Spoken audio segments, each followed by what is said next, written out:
inbounds inside to Stevenson. Up against Kaminsky. Bucky good in the ball. Santel all the way to the basket. Foul. Lays it in for two.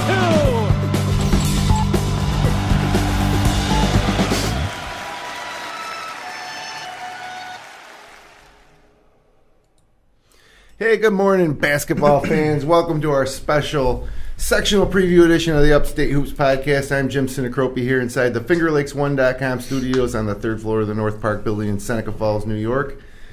It's the stage is set. The tickets are punched. Everybody punches a ticket, actually, but the stage is set.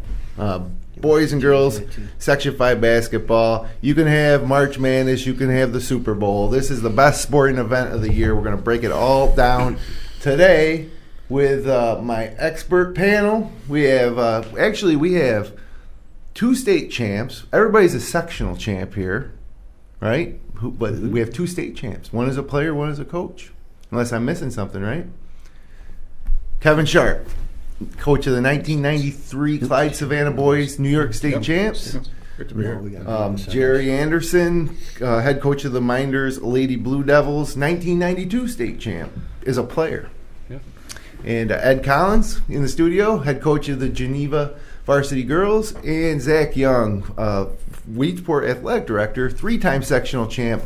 Could have had a chance at a fourth, Zach, this year. Good chance. Probably. But so we got a lot to talk about today. We're going to break down all the brackets. I'm going to give you the final power rankings. We're going to give our all Wayne Finger Lakes end of year awards at the end of the show. But we're going to go through every bracket for the boys and the girls. The Upstate Hoops podcast and all of our coverage of Wayne Finger Lakes High School basketball is brought to you thanks to the support of Generations Bank. The newest way to save money is also the easiest way to save money with the new MyGen Perks mobile app. Get all the details at mygenbank.com. And by Little John Orthodontics, Dr. Rod Littlejohn and Dr. Liz Barbie are proud to support our area high school athletes. Check out Dr. Rod and Dr. Liz online at littlejohnortho.com. And Bill Cram Chevrolet. All roads lead to Bill Cram Chevrolet on 5 and 20 between Seneca Falls and Waterloo. Browse their full inventory of new and used vehicles at billcramchevrolet.com. And I'd like to introduce our exclusive sponsor of our coverage of postseason basketball on FingerLakes1.com, Marquee Exhibits, your nationwide custom rental trade show booth solution provider. Marquee Exhibits handles all of your trade show and special event needs, including booth design, custom build, custom rental, graphic design, setup, teardown, shipping, and logistics. With offices in Las Vegas, Chicago, Washington, D.C., and New York, Marquee Exhibits is everywhere you need to be to coordinate your next trade show or special events. Visit www.marqueeexhibits.com or call Joe Helgato today at 585-370-6649 for a no-cost, no-obligation trade show review today and leave your mark. So we'll be hearing a lot about Marquee Exhibits over the next few weeks as we follow all these Wayne Finger Lakes boys and girls teams on the road to a sectional title and maybe beyond. But again, everybody, welcome. Thanks for coming in on Sunday morning and talk some basketball. Thanks for having us. I guess let's start out with the final power rankings and get that out of the way here real quick. So our Week 12 power rankings, Lions ends the season top spot. If you missed it, Wayne lost to Newark in one of the last games of the year. So Newark up to 3, Waterloo 4, Geneva 5, Geneva 6, Marcus Whitman 7, Mynderse 8, ER 9, and Penn Yan pops in at 10. So pretty much East dominated power rankings there, but that's kind of how it played out. Geneva beat Mid-Lakes twice from the East, but other than that, Penn Yan beat Whitman, Mynderse beat Whitman. So it's a Finger Lakes East heavy year this year, other than those top 2 or 3 teams in Wayne County and Whitman. And then if we move over to the girls' side of things right now, South Seneca ends at 1, Mid-Lakes at 2. Of course, they lost a game to Palmac, their first first league loss in 2 years. Geneva up to 3. They've won 9 of their last 10. They were out of the power rankings earlier in the season, but now they finish at 3, Palmac 4, Wayne 5, Geneva 6, Red Jacket 7, Mynderse 8, Waterloo 9, and Marion 10. Now Mynderse pops ahead of Waterloo. They play each other in the first round of the B2 brackets that we're going to talk about here in a minute. But Waterloo girls, losers of 6 straight heading into the postseason. So here's how we're going to do it today, fellas. We're going to we're not going to do it in order. We're not going to go A, double A, down to D. We're going to go one bracket after another. It could be girls, could be boys, kind of random. So we only have 90 minutes today, so I think we should probably get right into it. Let's see what's up first here for brackets. B1 boys. All right. So let's look at these B1 boys. Greece Odyssey's the favorite. They're 17-3, the top seed. Their only losses to A opponents, Athena, Mendon, and Eastridge. They beat Wellsville twice, who's the top seed in B2. They beat Olympia twice. They beat Batavia twice. And let's start this one out, I guess. Let's start it out with you, Ed. You have that Geneva-Waterloo matchup. What's your take on that one? Honestly, I'm going to stick with my home team, and I'm going to take Geneva in that game. I think they've had 2 good games this year. Geneva beat Waterloo at Waterloo by 6 or 7, and then lost on a last-second shot at Geneva. Waterloo's going to be down a couple players, but I still like Geneva in that matchup. Yeah. I got see all this technology. I got to get a hold of it here first. We're getting off to a slow start here. Let's get back to the brackets. There we go. Yeah, and I think what we'll do today is give our favorites and some of our sleepers. I'm not going to make the coaches pick favorites in their bracket. I'm going to assume they're going to pick themselves. But Sharpie, looking at that B1 bracket,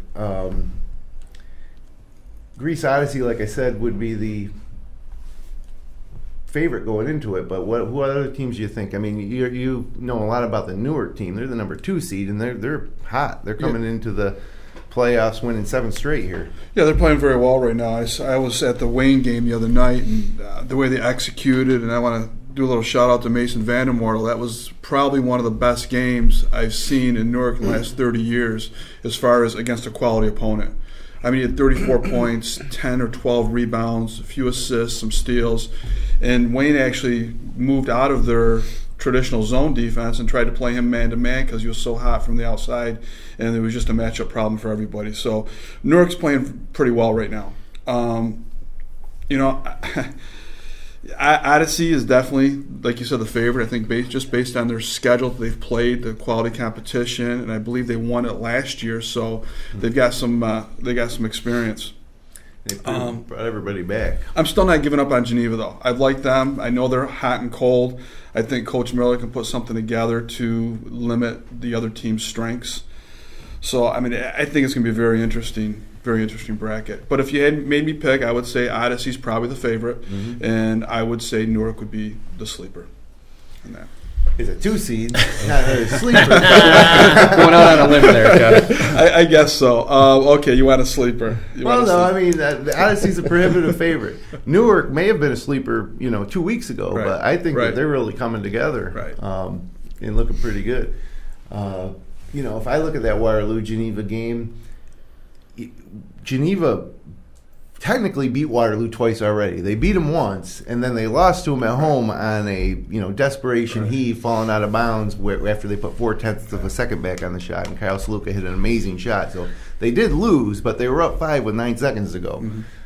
So I think if you look at that, you make Geneva the favorite, but it's at Waterloo. Now Waterloo's also missing 2 players due to suspension to what happened in Mid-Lakes. And it's been something that's kind of followed Waterloo around this year. There's incidents at games that they play, and it's costing them now. Now, when they have a chance to win their first sectional title since 1972, and they do have a good chance to do it for the first time in several years, they're going to be down 2 starters.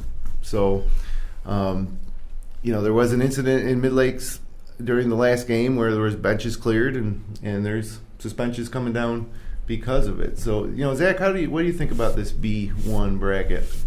I think obviously Odyssey is the favorite. I could see, if you wanted me to pick a sleeper, I would say Greece Olympia.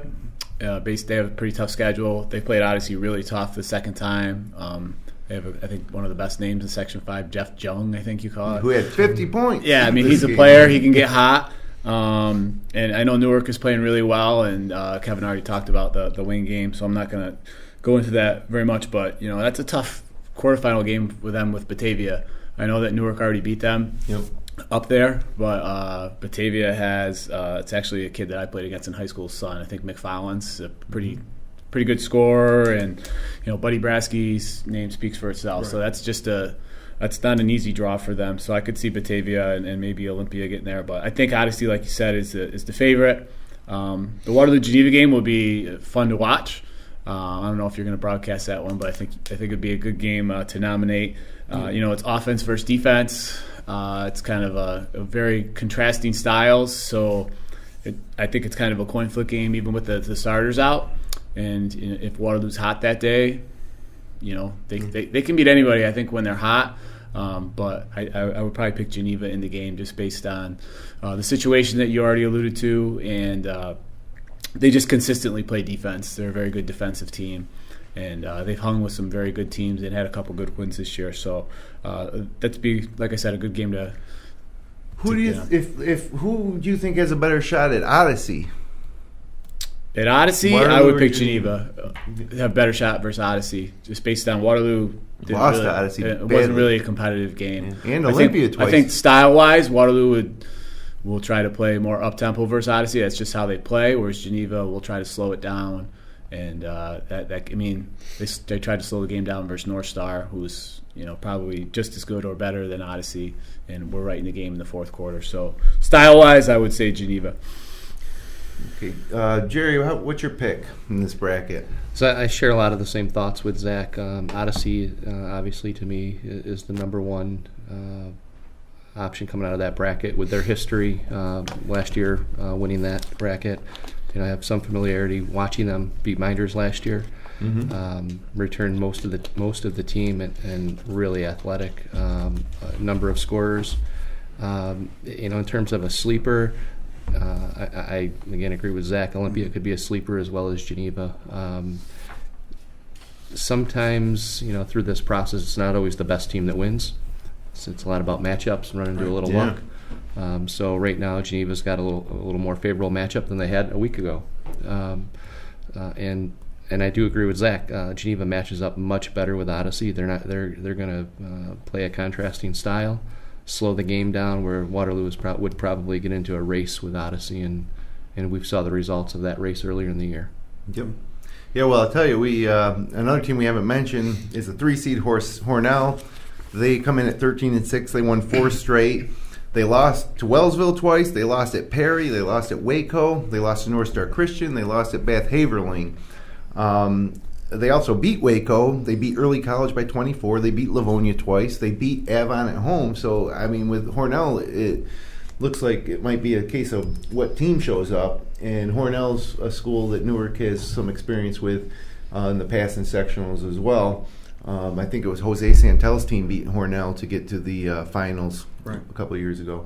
Batavia, then Hornell, possibly for Newark would be a couple of familiar opponents. And one last word on that Geneva Waterloo game. Yeah, that might be a game that Finger Lakes is at. We haven't announced any of our decisions on what we're going to do for the first couple of rounds. We generally don't go too heavy the first couple of rounds because there's a lot of traveling coming up and long days and weekends once we get into the semifinals straight through to hopefully the state final for a few teams. But Geneva comes in losing 4 of their last 5. Waterloo comes in winning 5 of their last 6. And it's this Geneva team at some points this year, for instance, the way they played North Star Christian, they looked like maybe one of the best teams in the Wayne Finger Lakes. And I was thinking they'd finish maybe second in the East, but they end up finishing fourth. No, fifth. Fourth. Yeah, fourth. So Waterloo finished, I think Waterloo and Geneva finished tied for third. I think that's it. Wayne, Newark, Waterloo, Geneva. So, I mean, that's highly entertaining and exciting to see that matchup in round 1.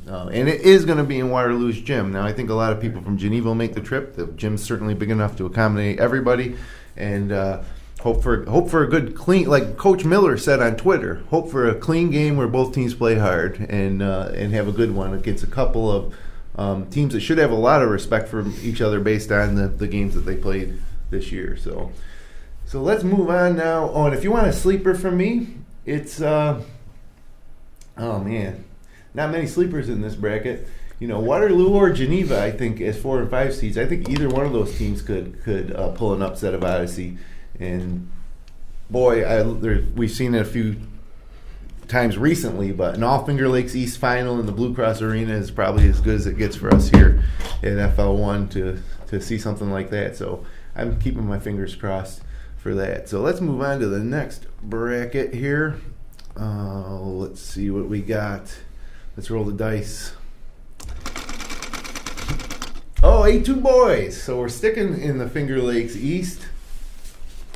One team in the Wayne Finger Lakes here in A2, and that, of course, is your Wayne Eagles, the Finger Lakes East champs, the 2-time defending Class A2 sectional champs. And a recurring theme this year when talking about Wayne and sectional Class A2 is that it's the toughest in all of Section 5 this year. Do you agree with that, Sharpie? I certainly do. I think anybody that follows basketball would have to agree with that statement. It's just loaded with teams that are the best in Section 5, not just in the class. East for a long time this year was people thought they were the number 1 team in all of Section 5. North Star Christian, their accomplishments speak volumes. Wayne's got a very tough draw the first game with Monroe. Monroe's able to put up a lot of points. So, yes, I agree that it's a loaded class. It reminds me a little bit of 2 years ago when we did our sectional preview show. We breezed through the A2 brackets. We didn't think Wayne had a chance. We thought they would lose in their first round. It may have been Monroe in the first round. And with their core group as sophomores then, they went through and won against Wilson and Fairport in a great game. And then last year they kind of were favorites. And now this year it seems like people are writing them off a little bit because of the difficulty of Class A2. You guys, Ed and Jerry, you've seen this Wayne team play a few times. Do you think they're missing Braden Zanelovich is the one piece that they're missing? Was he that important that they're not quite as good of a team now, even though those guys are all seniors? Or are they just as good? Is this the best version of Wayne? I'll speak to it. I think it's difficult to replace a kid like Braden just from a size measurable standpoint, leadership. And it gets tougher and tougher every year, right? You can sneak up on the class the first year. Winning 2 in a row is extremely difficult, and 3 in a row, wow. Teams are preparing for Wayne, right? They want to take them and knock them off, right? So they're the target. They're the team to beat until somebody beats them. But in terms of a better team this year versus last, they're 2 different teams, right? That's a big piece that's gone. Some of last year's role players are key contributors, so they've grown. Yep. So I don't know that you can compare both teams, but losing a kid like Braden is tough to replace. What do you think, Ed? To me, it'll be interesting to see how it goes. I still think that East and North Star in the brackets are tough, but to Jerry's point, when you lose a kid of Braden, it's tough to replace that no matter what group you have coming through at that point. I mean, you count on your role players to step up the next year and fill those voids. Being in the Finger Lakes East, I wish them well and hope they do come through, to represent us, to continue representing us the way they do. Yeah, and some of those role players like Jaden Burley has gotten better. Logan Helgado has always been a guy that could especially hit the 3 for them, but this year he's kind of had to do it. They need to look for scoring in more places. And you start with Logan Blankenberg, an all-graded Rochester player last year, one of the best players in all of Section 5, a senior point guard, coach's son Billy Thompson, and a kind of a throwback, old-school, legitimate big man in the middle. And they're going to be matching up, especially if they do get to East High against like a more athletic team. But I think Wayne's a more disciplined team playing that 2-3 zone. They're 4 seed, so I don't think anybody would expect them to be favorites, but I think it'll be the hardest one for them to win, but I think that they can do it for sure. Zach, what do you think? I think when you talk about what's different, I think, obviously losing Zdenovic is big, but I think Blankenberg is a much better player this year, personally. Just seeing him over the summer and, watching him a little bit at the BCNY games, I think he's improved. But, yeah, it's a tough road. I mean, you got Monroe's no slouch, and then you got to play East in the semis somewhere. I think stylistically, they might have a little bit of an advantage because they do like to play at a little slower tempo, and they've done that successfully versus those city teams. And maybe they get a little Jimmy Boeheim going in the tournament. It has worked twice for them. So I like them to get past Monroe at home. And the one thing about Wayne I really like is that they've been in a lot of close games over the years. They know how to execute at the end. They do a great job of executing sets when it counts. Don't discount that Blankenberg was sick last game versus Newark. Oh, he did play against Newark, but he was sick. He played. Yeah, but he was probably still a little. I don't think he was 100%. So they've got a week or so here to kind of, they didn't look very hot versus Mynderse. You and I sat next to each other that game, but they were out of sync. So they got a week here to get ready for Monroe, and they'd be an underdog versus East. I think that's kind of the way it is. But I give them a chance out of the best bracket, like you said. I mean, I think there's 3 or 4 teams that could win that, and I look at like even North Star Wilson in the quarters. Like, I think Wilson's a very, very good 7-13 team based on what I saw. I saw them play Lions, and I know their personality. Lost about 7 games by 2 points this year. So it's just it's a very good bracket.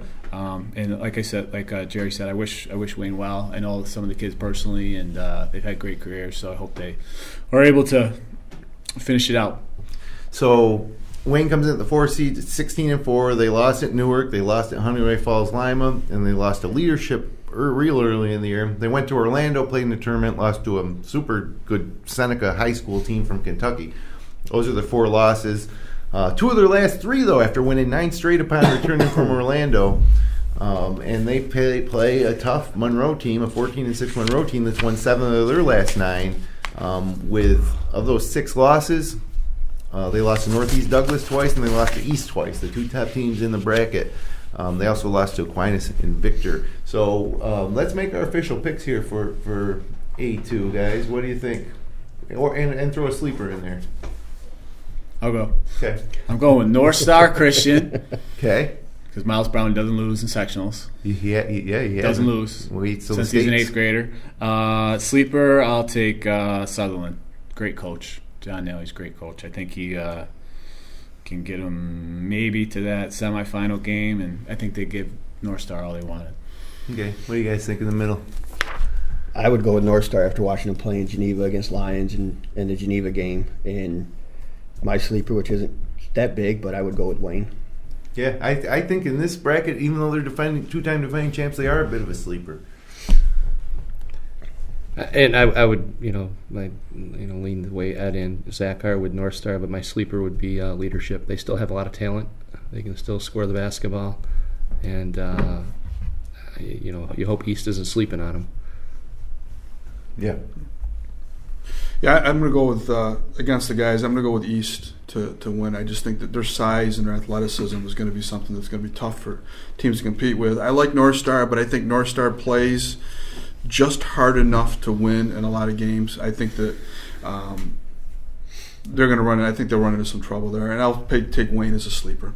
It is tough to pick against North Star Christian in sectionals, like Zach said, and a lot of their wins this year were close. I think I got to go with East High. They're 19-1. They're only lost a 3-point loss to McQuaid on January 26th. They beat Douglas twice. They beat Monroe twice. They beat Leadership twice, and they beat Kearney. So I think they've proven that they can beat everybody in this bracket, and they have tremendous athleticism. Be rooting for Wayne, though, and I certainly wouldn't count him out. I'm not even going to say Wayne's a sleeper as a 2-time sectional defending champ. I think if you're going for a sleeper out of that first round, I would go with Zach and say Sutherland, who beat Wayne early on in the season. I think it might have been the first game of the season. So that'll be a fun one to keep an eye on for sure. Let's move on now to see what's coming up next here. Class C3 girls. So, who's C3? Oh, yeah, that's South Seneca's bracket. The Lady Falcons, 3-time defending champs, going for 4 this year. And, I don't care what class you're in or what size your school is. If you win 4 sectional titles, man, you're doing something really good. And Heather Mott's built a program down there in Ovid that just keeps reloading. They have big losses every year. They went to the state Final Four 2 years in a row, won a state title. Almost all of those girls are gone from both those teams. Jenna McDonald was on the state semifinal team, and Jade Parsons, the team that lost. But Jenna McDonald probably was the only one that played a major role in that team. But still been able to put together a winner. 19-1, their only loss to Weedsport in the second game of the season back on November 24th. So they haven't lost a game since, I don't remember what date Thanksgiving was, but it was about Thanksgiving, if you can remember when you were eating leftover turkey sandwiches. That was the last time South Seneca lost. Of course, they don't play that tough of a schedule. They stepped out of the league. They played Sodus, Weedsport, CG Finney, and they actually played Harley Allendale Columbia 3 times this year. They're in league with them, but they played them a 3rd time in a tournament. So the resume, not that impressive in terms of wins, but the West girls are tough. Red Jackets a tough team.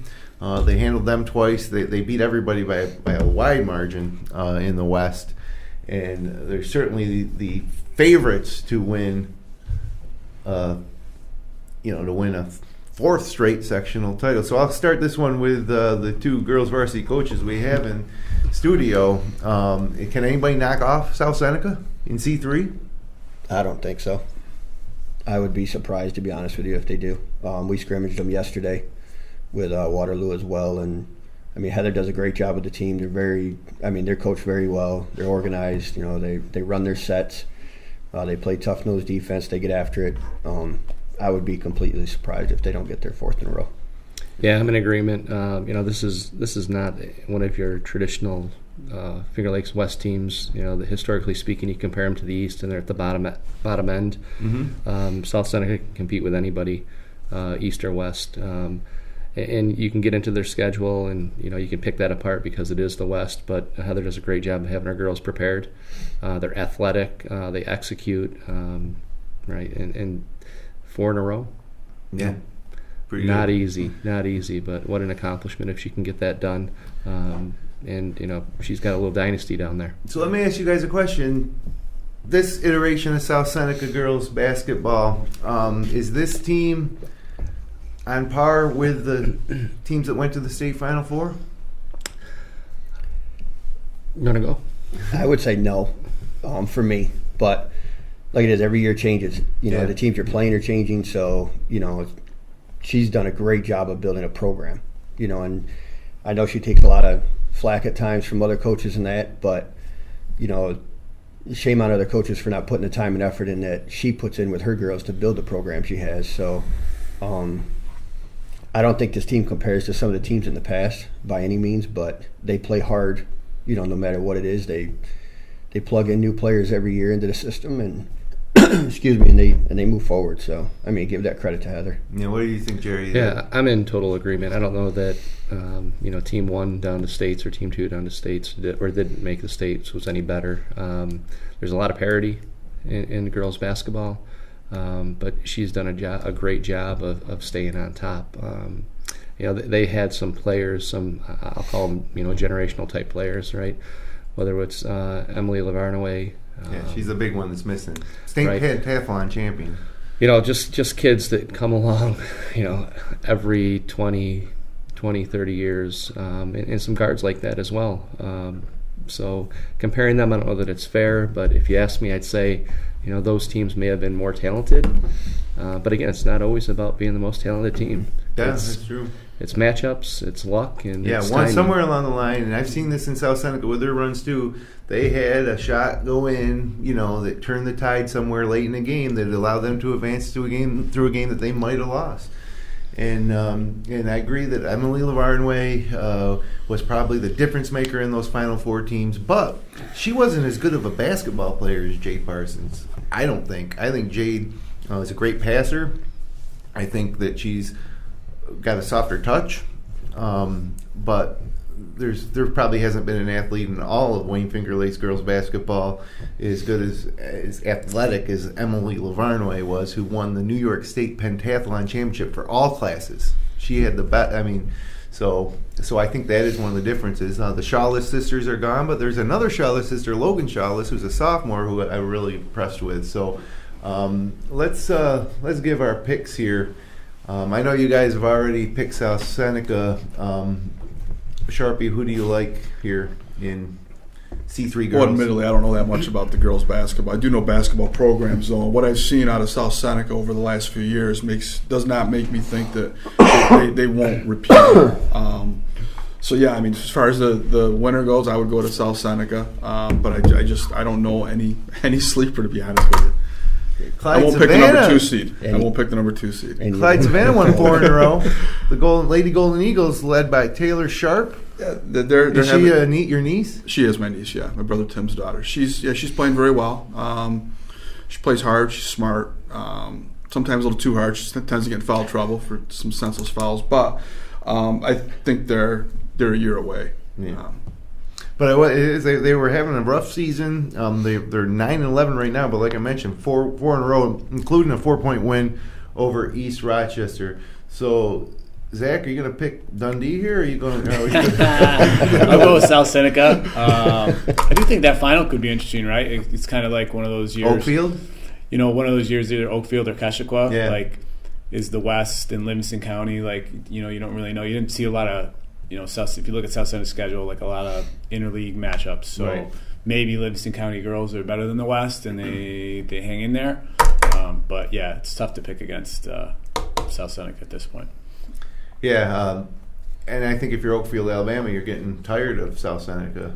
I think that they probably be ready to go if that is the final, which is going to be in Victor this year, not Rush Henrietta for the girls' finals. They've got a couple free scouts too. Since they're on Finger Lakes 1 a couple times. Oh, yeah. South Seneca's a Finger Lakes 1. Darling, a Finger Lakes 1 girls basketball. Dave Barnick, #1 fan. Yep. So Barnick will be Dave Barnick's having knee surgery coming up, so he might not be available to call some of those games. So that's going to be too bad. But, okay, so let's move ahead now. See what we got coming up next. It's the Class AA girls. We'll move quickly through this one. No Wayne Finger Lakes teams, but a lot of really good basketball teams, including a Penfield team that's 19-1. Their only loss coming to Bishop Kearney just last week, 64-51. And then Bishop Kearney, the 2 seed, 18-1. Their only loss was to a team called Bishop Canavan. Their AA team, I assume from Buffalo area. I'm not sure where they're from. They lost them by 2. They beat Our Lady of Mercy badly, 73-44 on February 11th. And then you have Victor in this class too. The Victor girls having a nice season at 13-8. But guys, give me your picks and sleepers for AA. Start way on the left here with you, Zach. Kearney. It's not really even fair, right? They're not even fair. So that's all I'm going to say about Bishop Kearney. But they're I've spoken enough about those type of schools in Section 5 over the years. So I'll pick Kearney. Okay. They're really good. Sleeper. I don't know. Mercy, I guess. Mercy Kearney. Mercy really beat All Catholic Mid-Lakes schools. badly. All Catholic school final. Yeah. It's great. It's good stuff. That's it. How about you guys? What do you think? Agree? Kearney, maybe Edison Rise, Denisha Fair, and they upset Kearney, and they're the sleeper. I kind of lean towards Zach with Our Lady of Mercy as a sleeper, but it's tough when you're talking about one of the private schools as a sleeper, right? They got a lot of talent. They lost 2 or 3 D1 players last year, but they have a lot of talent. Yep. Ed, what do you think? I probably had the same sentiments as the rest of the guys towards speaking about the Catholic schools, but I would choose Kearney out of that bracket to come out on top. Mark Vogt does a great job at Penfield. He's built a good program up there. They're consistently up near 1-2 every year. Edison, we played this year. Daesh is just a different athlete when she steps on the floor. So, I don't know. I guess Mercy I would take as my sleeper as well coming out of that. Yeah, I mean, again, to see what they did against the Mid Lakes, I'd say they're my sleeper too, and I think I'd have to go with Kearney. At least with the private schools in AA, they can't go any higher. They're not underseeded. It's great for Penfield, though, right? Well, yeah, having a great year. So Kearney and Mercy. Good luck. Yeah. So your solution would be to have a separate division for the private schools altogether. Yeah. Yeah. I would Public agree. tournament. I agree with that. Buffalo does it. 100%. Yeah. Now, would you have those teams play off to be the Section 5 representative? Could have a whole other show on this, so I don't know. Yeah, you're right. Hey, let's not give up on Penfield though. Penfield has a great team. They've got 2 or 3 scholarship kids on that team. Okay. They match up pretty well with Kearney. Yeah. And Mark does a great job. So He'll have them prepared. I mean, don't be shocked if Penfield walks away with a title there. Okay. Sharpie, you agree with these guys? I'll agree with all of it, everything that was said. But yeah, I definitely like the private schools. Kearney and Mercy is a sleeper. I know I believe they lost one of their better players a couple weeks ago to an injury, but still those schools just keep reloading. So I would agree with the guys. Okay. Sure. Yeah. All right. Let's see what's next here. Oh, might as well keep it up top with the AA boys as well. And now here's a situation where you have a private school in McQuaid, but the top 3 of the top 4 seeds are public schools. And, this bracket has Kearney and UPrep as well. But it's not. This may not be the strongest bracket like it usually is. Fairport's a little down this year. They still got the 4 seed, but Hilton gets the top spot. Sharpie, any thoughts on the AA bracket? Well, I'm looking at the first round game of UPrep and Kearney. I mean, what a tough first round game. What a game that is. I think they would probably the winner of that game. Even though Hilton's having a great year, I would probably take one of those 2 teams over Hilton in that quarterfinal game. Gates is having a very solid year. Keith Slack is putting up some unbelievable numbers. McQuaid, you mentioned, had a huge win against East earlier this year. I like Webster Thomas. The Mason kid from Webster Thomas can shoot it as well as anybody in the section, and that's going to spread defenses out and make teams play some better interior defense. So. I would like. I could see a number 9 seed winning this bracket. I could see Kearney going through and winning this bracket. Yep, as a 9 seed. What about you, Zach? What do you think? It's a pretty wide open bracket. Hilton's good. Tajay Hill is good. Yeah. Like he could be all Greater Rochester Player of the Year if they win this bracket. I know there's a lot of Miles Brown talk out there, but he's got offers from multiple D1 schools from what I've heard. So. They just had a great game versus Fairport. I don't know if anybody saw the ending of it. It's he hit like a unbelievable 3 with 2 people in his face. So if I had to pick someone, I think the winner that Hilton. I'm going to say Hilton's going to play Kearney. I'm going to go with Hilton as a sleeper as the 1 seed because you guys just saw slept on them there. So I like Hill. I think he's a really good player. I think he could lead them all the way. I know Kearney has one of the best dunkers in Section 5. I think Blockers is his name. Seen some great dunks on Twitter. McQuaid's good. They got Kobe Long, a couple other players. And you already talked about Slack at Gates. But I would like the winner of that semifinal game on the top, whoever gets there to win it. So I'm going to go with Hilton to win it. And sleeper, I don't know. They're my favorite and sleeper, Hilton. Can I do that? Yeah, go for it. That's fine. I don't want to say Kearney is a sleeper. There's no rules, but they are a 9 seed. Yeah. A lot of talent on that team. A lot of talent. Yeah, Ed and Jerry, anything to add to that? Are you ready to make your picks? I would defer to the guys. I would just say don't sleep on Fairport with Coach Fitch. Mm-hmm. I mean, he does a great job with his kids. He gets the most out of any coach, in the area in terms of talent versus production. High IQ kids, high IQ team. Mm-hmm. Don't sleep on them. And I think he graduated 2 years ago, all 5 of his starters, his top 7 kids. And then last year, he played mostly all seniors. So he just keeps, every year there's another 5 or 7 guys different that he plugs in there, and he's always at the top of the standings in the tough Monroe County League. I mean, it's incredible what there's he probably does. 9 teams there that could raise a trophy. Yeah, it's, I think I'm going to pick Gates Chili. They beat Hilton on January 16th, 77-68. But Hilton has won 6 straight. Gates Chili lost to UPrep on February 5th by 1. They also lost to Sutherland and Irondequoit, a couple of A2 or Sutherland A1 or Sutherland A2, Irondequoit A1. I got that right. And then McQuaid, 2 losses out of section, also lost to Fairport in leadership this year.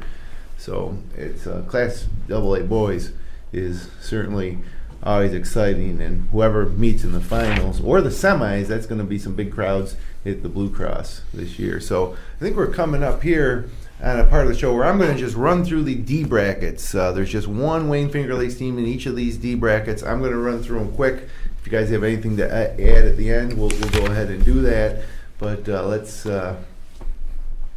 kick it off here with the Class D.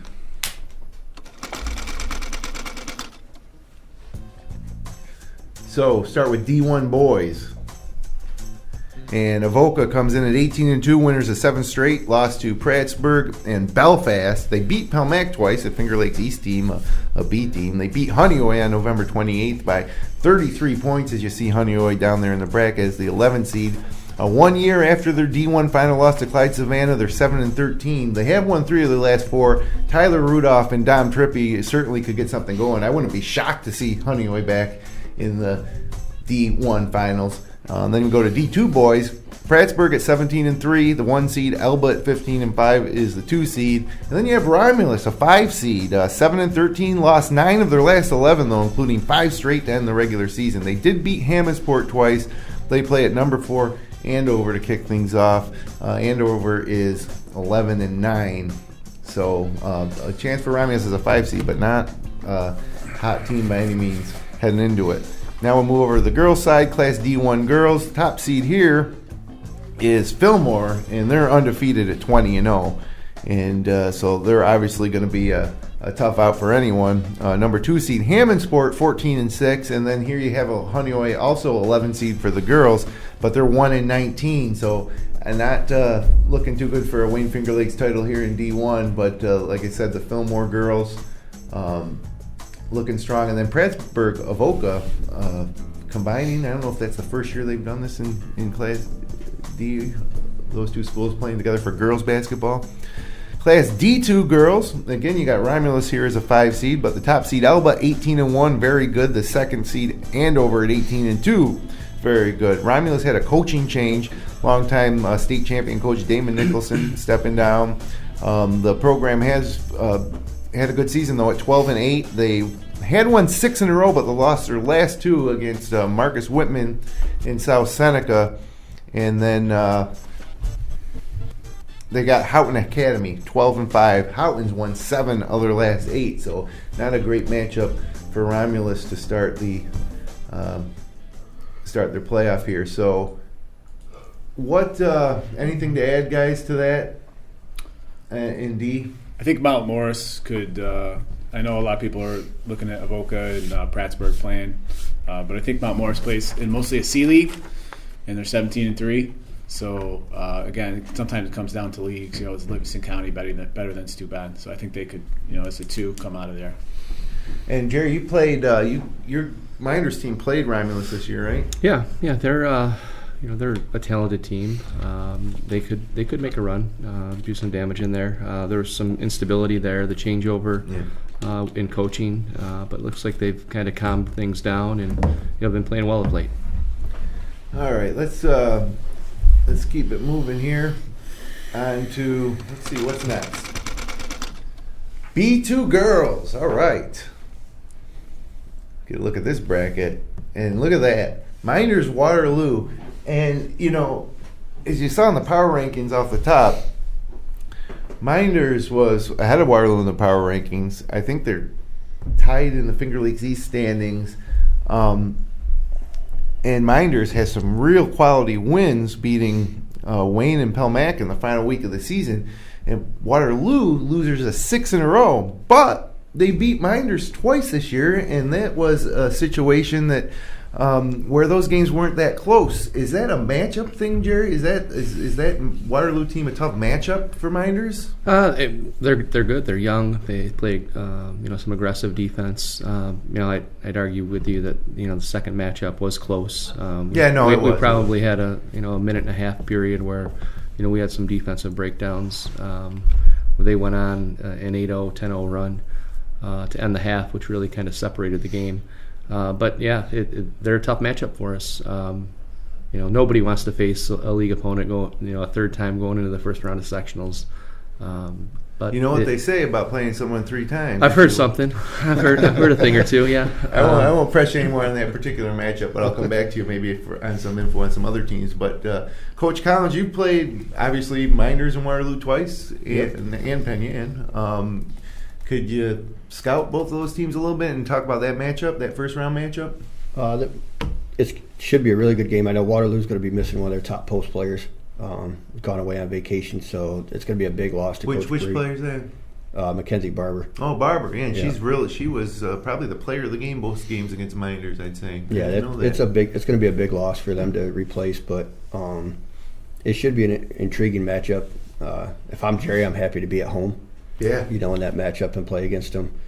It's going to come down to me at the end of who's going to make the adjustments.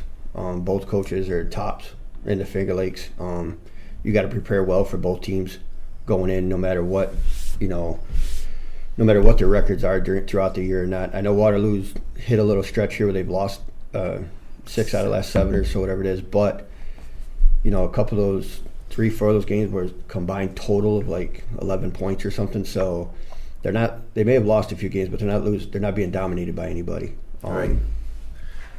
Jerry, I got to ask you too. We're seeing a lot of your girls this year.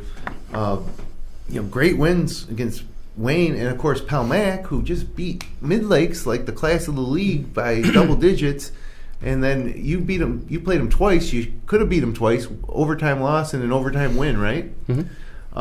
So what's the difference for your team when they win a game like that against Pelmac versus maybe lose a game that you expect them to win? Like, what's the difference? What's the formula that you need to win? Well, there is no formula. If there was a formula, then I would have been 11-9 this year. Honestly, it's matchups. We match up better against some teams than others. I'm not sharing any secrets when I tell you we're a perimeter team, mm-hmm. right? When we're shooting the ball well, we win games. When we're not shooting the ball well, the games are ugly, and we have to have great defensive nights. And if our defense doesn't travel with us or doesn't show, we're on the losing end of the scoreboard. Talk a little bit about some of your younger players, because you got one of the younger teams in the league. A lot of underclassmen getting a lot of time, including a couple of ninth graders that have started a lot of games for you.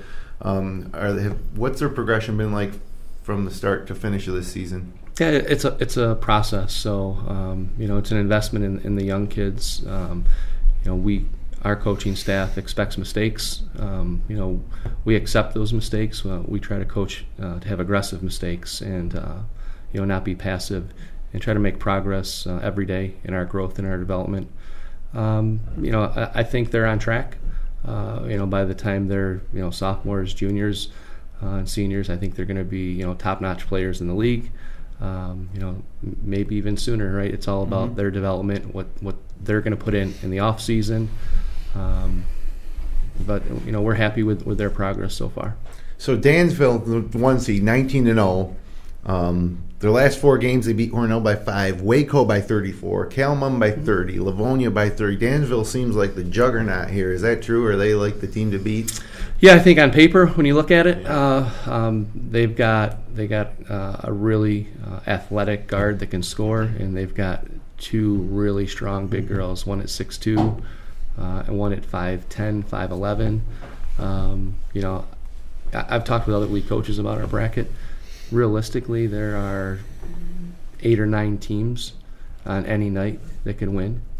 There's probably one team, the 10 seed, is I'm not going out on a limb to say that Right. they're not going to beat Bath. I don't know that they're going to show up. They forfeited the last couple of games. Oh, okay. But there's I'll 9. take Bath Haverling in that one. Yeah, take Bath. That's the lock, guys. But there's 9 teams there that on any night could beat any of those teams. It's a fun bracket for sure.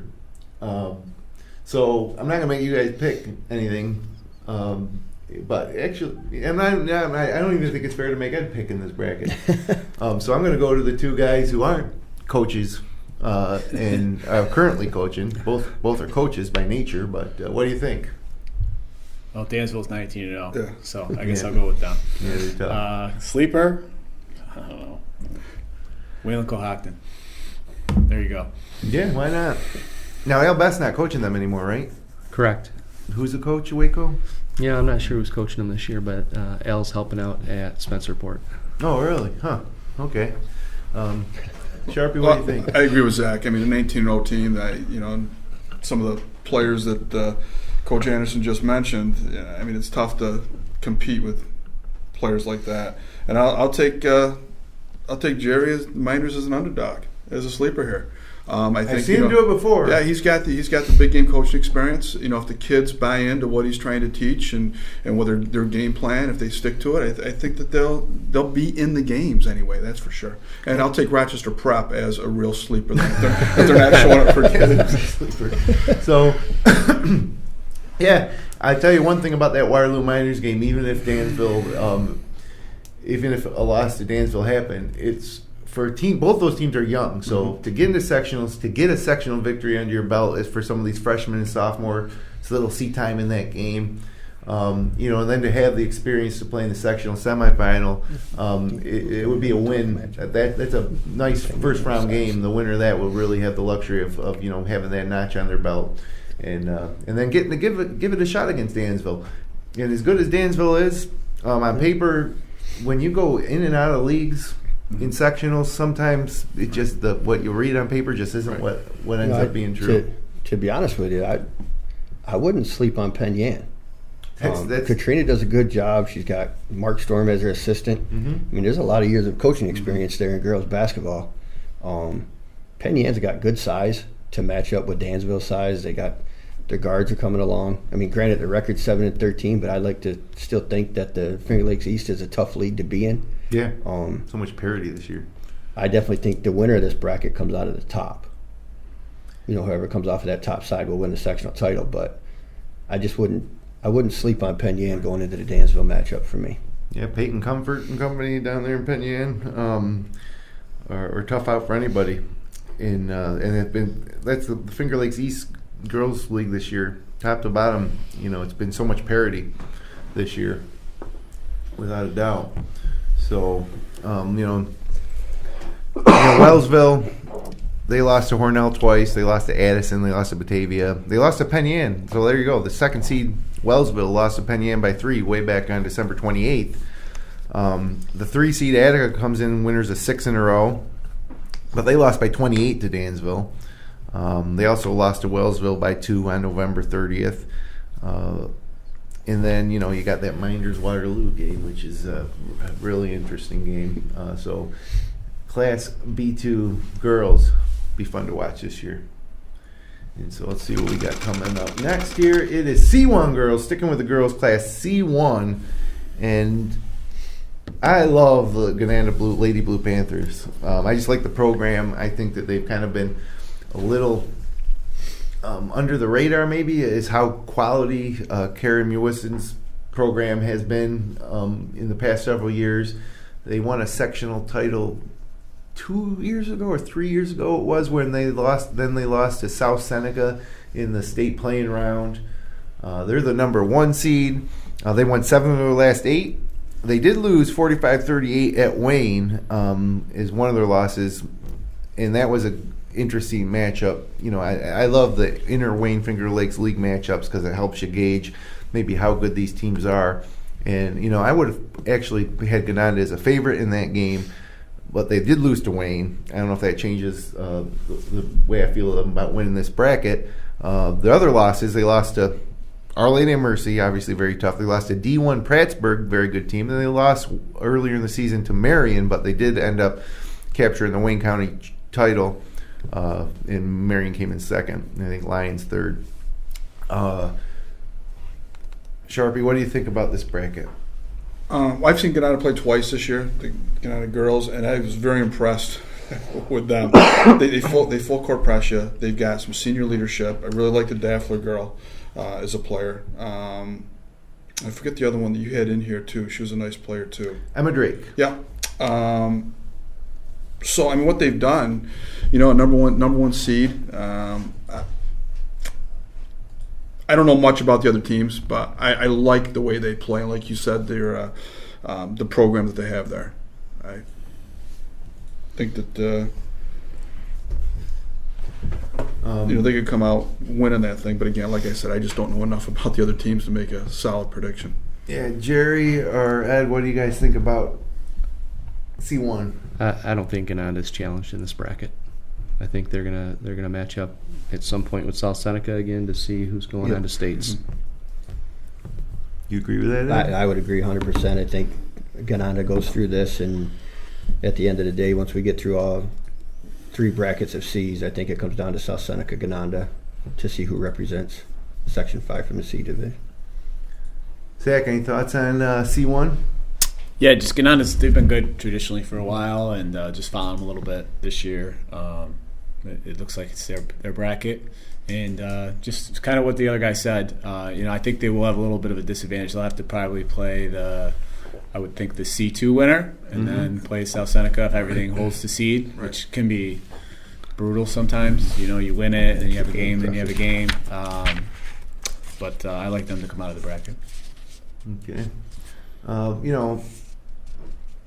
Yeah, they're clearly the favorite here.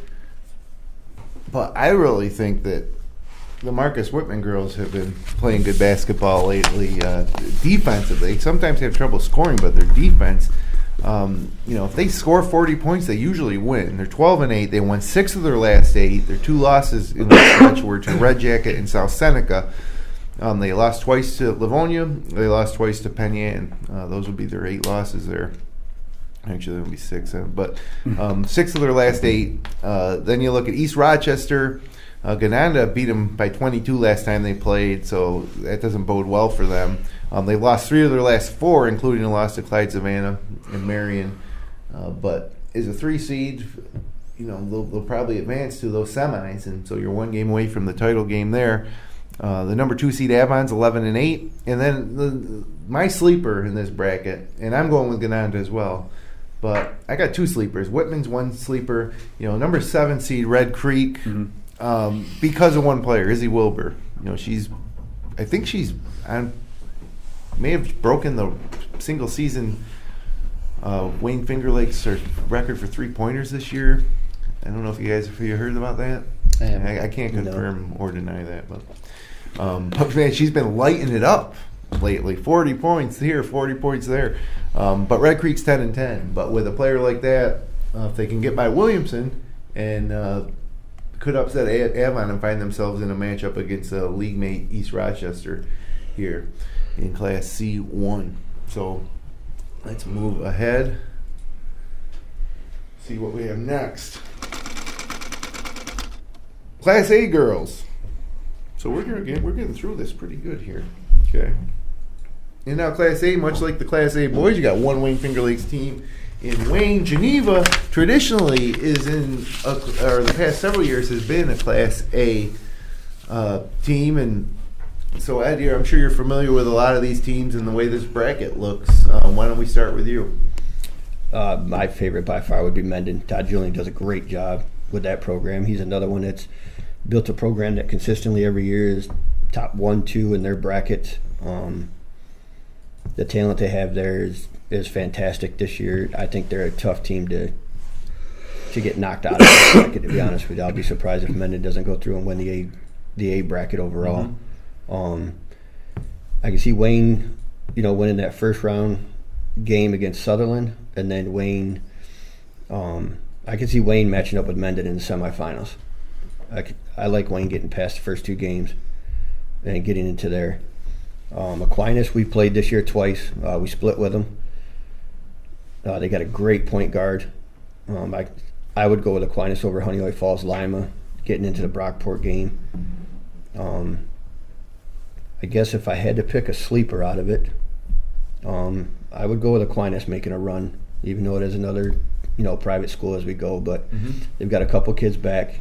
Coach Laurie has made some nice changes with the team. They're playing well going down the stretch. So, what about the Canandaigua girls, the 3 seed, 13-7, won 3 of their last 4 games? Any hope there? The Canandaigua boys have had just a dismal season, but the girls. Unfortunately, I have not seen much of Canandaigua this year, and that stayed up on top of them. But locally, if we had an opportunity for any of the local schools to push through, I would much prefer that over any of the Catholic schools, to be honest with you. So, yep. Former Wayne Finger Lakes East opponent there. Jerry, what's your thoughts on the A bracket? I honestly think this is Menden's bracket. Brockport has done a really nice job over the last 3 or 4 years to improve that program. I think 3 or 4 years ago they were winless.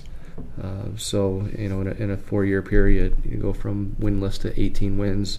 That's pretty impressive.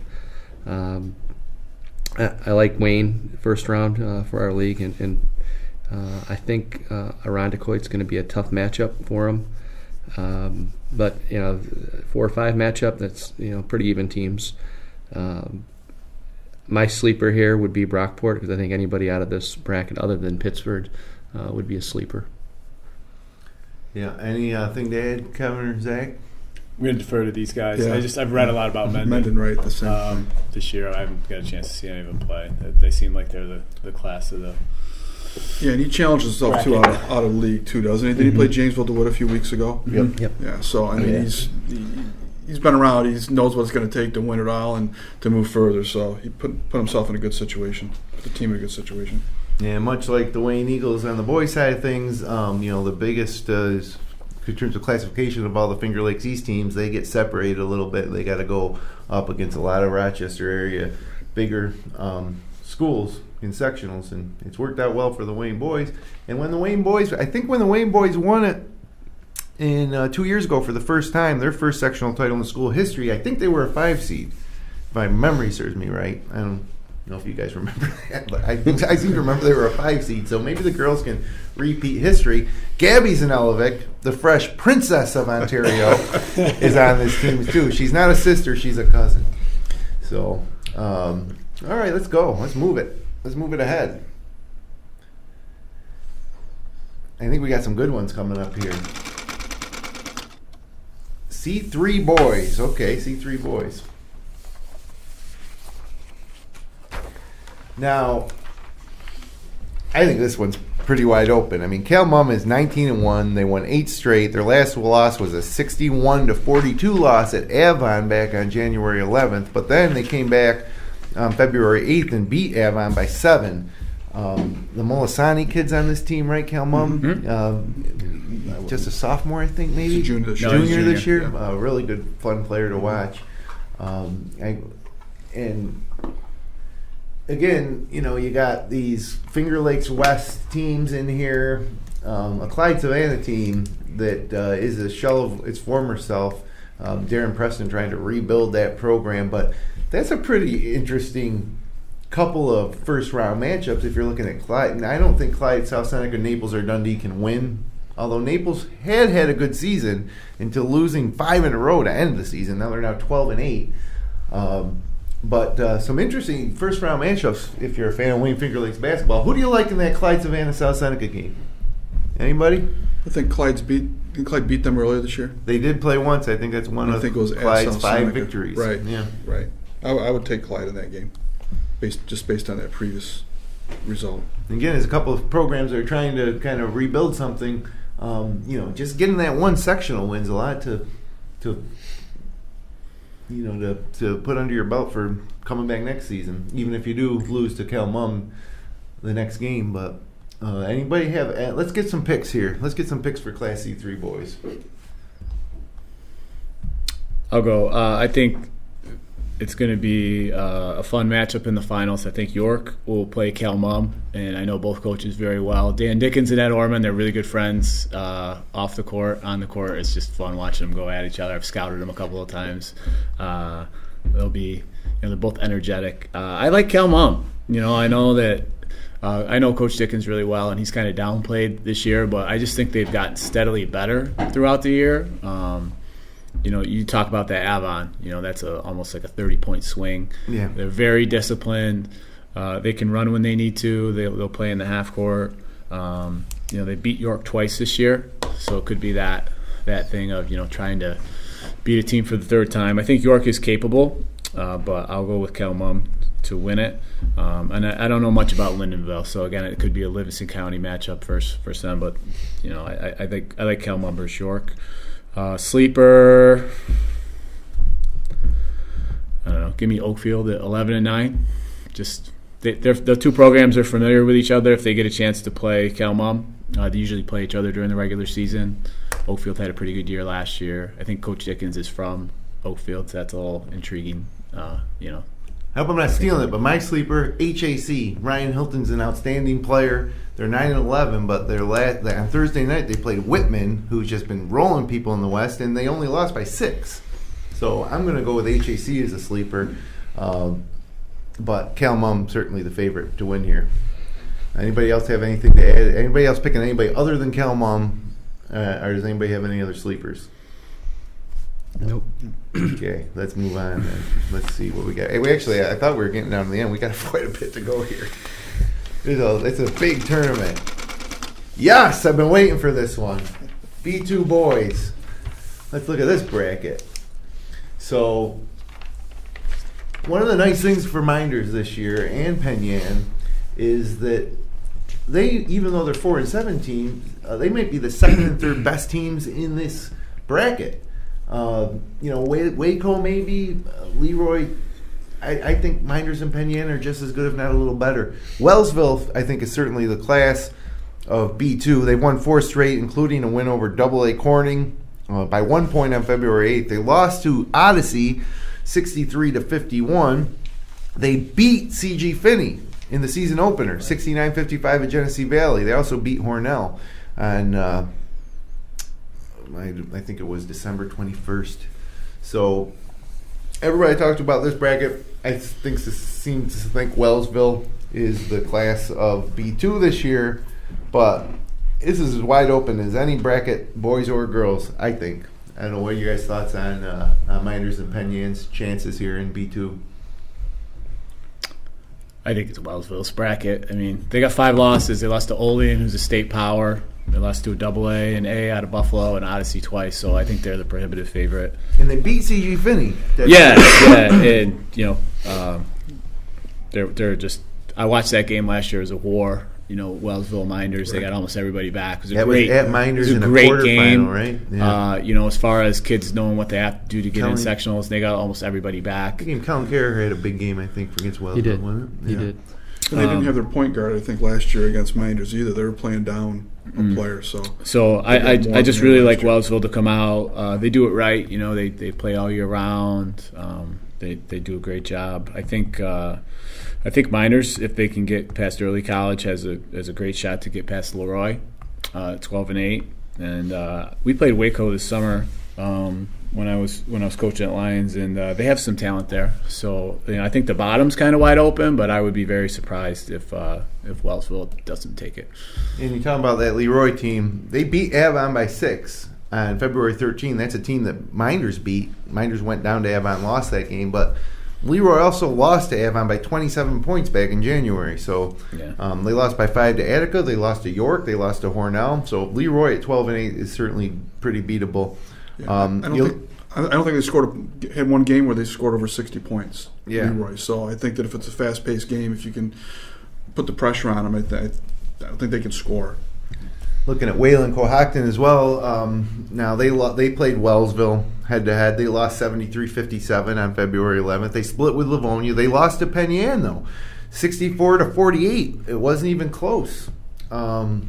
They lost to Cal Mum 83-66. They lost at Hornell 61-52. They lost at home to Naples 65-56. So that's your third seed in the Class B2 boys. So who's going to win this one from the coaches? Wellsville's bracket. I like Mynderse matchups on the lower half. I see a Mynderse-Waco matchup in the semis, and Waco's coached by Mike Fields. Isn't that crazy? Former so, Mynderse coach? So when you look at Waco's results, they're either gonna win by 20 or they're gonna lose by 20. Yeah. If they're shooting the ball well, they're not. Are they running Mike Fields' old style offense where he just runs? Run and gun. I suspect. I haven't talked to Mike this year, but I suspect they average 33s a game. Yeah, he's not going to change his ways at this point, right? Yeah. So I mean that's a dangerous team if they're shooting well. But a beatable team. But I can see a Wellsville-Mynderse matchup if Mynderse can get some consistent guard play, which of late they have been getting that. And you never know on that one night, right? I know Wellsville probably has the best player in the bracket in Sinicropi. Just versatile, can score from any place on the floor. It could be a fun night. And like you say, one game, get to the Blue Cross, whether it's Wellsville or whoever you're playing. When you get there, one day, one game. So that's one of the exciting things about letting everybody in. Not that Mynderse wouldn't have qualified for the tournament if there was some sort of cutout, but everybody does get in. It's a great rule. Love it. Yeah. Well, it keeps you able to keep your team working towards something in a season that's not going well. Yeah, it doesn't put the smaller teams at a disadvantage to schedule bigger schools, right? I can tell you that my first year coaching, I had 3 regular season wins. We lost in the sectional finals. The year before that, they won 5 games and they went to the state qualifier with a sectional title. So, it's all relative to the leagues that you're playing in, and it can really create bad decisions in terms of scheduling. It's a testament to your coaching style, too, to be able to take those teams and make them get better and peak at the end of the year. So I'm not going to ask you if this team's ready to peak at the end of the year like those teams. But I'll tell you in 2 months. Yeah. But the Penyan boys, I think, deserve some recognition here. They're the 4 seed. We're talking a lot about Mynderse. They're the 4 seed. They are in the upper half of the bracket, which is tough. Last year, both these teams were in the semifinal round of B2 in a semifinal doubleheader at Marcus Whitman. Odds if there were lines on those games, they would have both been favorites to advance to the Blue Cross for an All Finger Lakes East final. They both lost to Livonia and to Odyssey. So this year they come in with a little less fanfare. Penyan's 10-10. They split with Mynderse this year. They beat Geneva by 3 on February 1st. They lost to Mid-Lakes by 12. They lost to Hornell. They beat Marcus Whitman by 5 at home. Mynderse beat Marcus Whitman by 20 at home. Mynderse that big win against Newark on January 18th, but they lost 4-7 after that big win. And so, as I mentioned, Mynderse and Penyan split. It's a pretty interesting bracket for everybody. See who's going to get down there into the semis and then eventually advance to the Blue Cross. So moving on now. We'll do really quick with this next one, I think. If it's what I think it is. It's A1. A1 boys. No Wayne Finger Lakes teams. Pittsford Mendon 20-0, just like the girls' side. I think basketball's going pretty good at Mendon this year. 2 seed Greece Athena 17-3. They lost to Mendon 83-57 this year and 65-61 back in December. The 3 seed Irondequoit at 13-6. The 4 seed Eastridge at 11-8, and then like I mentioned the Canandaigua boys with 1 win all year at the 11 seed. So quickly, fellas, let's get your picks and if you see any sleepers there. Mendon. Everybody loves Mendon. Yeah, I'll take Greece Athena. Why not? I'll be different. All right. And Gerald Drumgoole not at Irondequoit, right? This year he's at a prep school, so that changes things. Yeah, for sure. He recently committed to Pitt as well. Yeah, just committed to Pitt. There's a great article in the DNC about him and Isaiah Stewart. If you haven't got a chance to check it out, just about what their choice they made to go to prep and how that has benefited them. It has obviously helped because Stewart's going to Washington to play for Mike Hopkins and Drumgoole's going to Pitt. But So, as a coach of Justice Smith, for example, do you think like a year of prep school could have helped Justice? A former coach of Justice Smith. I think that's an option for him next year. You can go post your senior year. It doesn't cost you. Does it cost you eligibility? Nope. Okay. Nope. Kyle Drayton did it. If you Yep. know that name, he played 4 years at Lions and then went prep and then went to Northwestern. So it's definitely an option. I know you're seeing the two players we're talking about forego their senior year, but I think it's an option for players. And yeah, I mean it's hit the books and play hoops. So I think it's something that could definitely benefit. All right. Let's move on here to the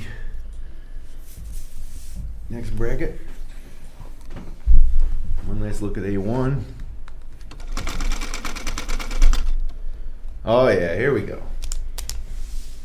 Here we go. Zach, does this... You wish you could just hop in there and maybe make a run at that fourth sectional title, or what? You're all excited about this bracket. I think it's a non-competitive bracket. It's the worst bracket we're just looking wanted at. to talk to me.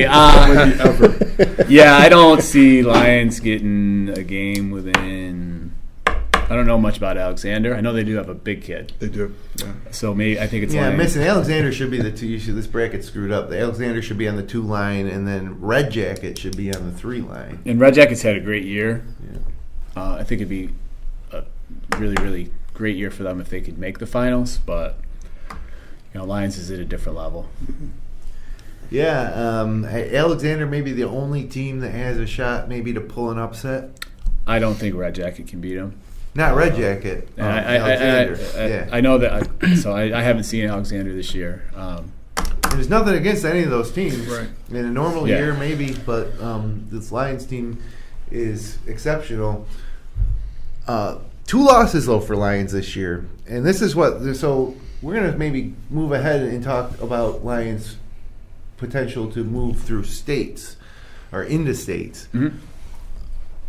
I think they have the talent. What concerns me is that they've played 2 teams of that caliber, that far west regional opponent caliber in North Star Christian and St. Joe's, and they lost both games. But both games are close. They were right in it.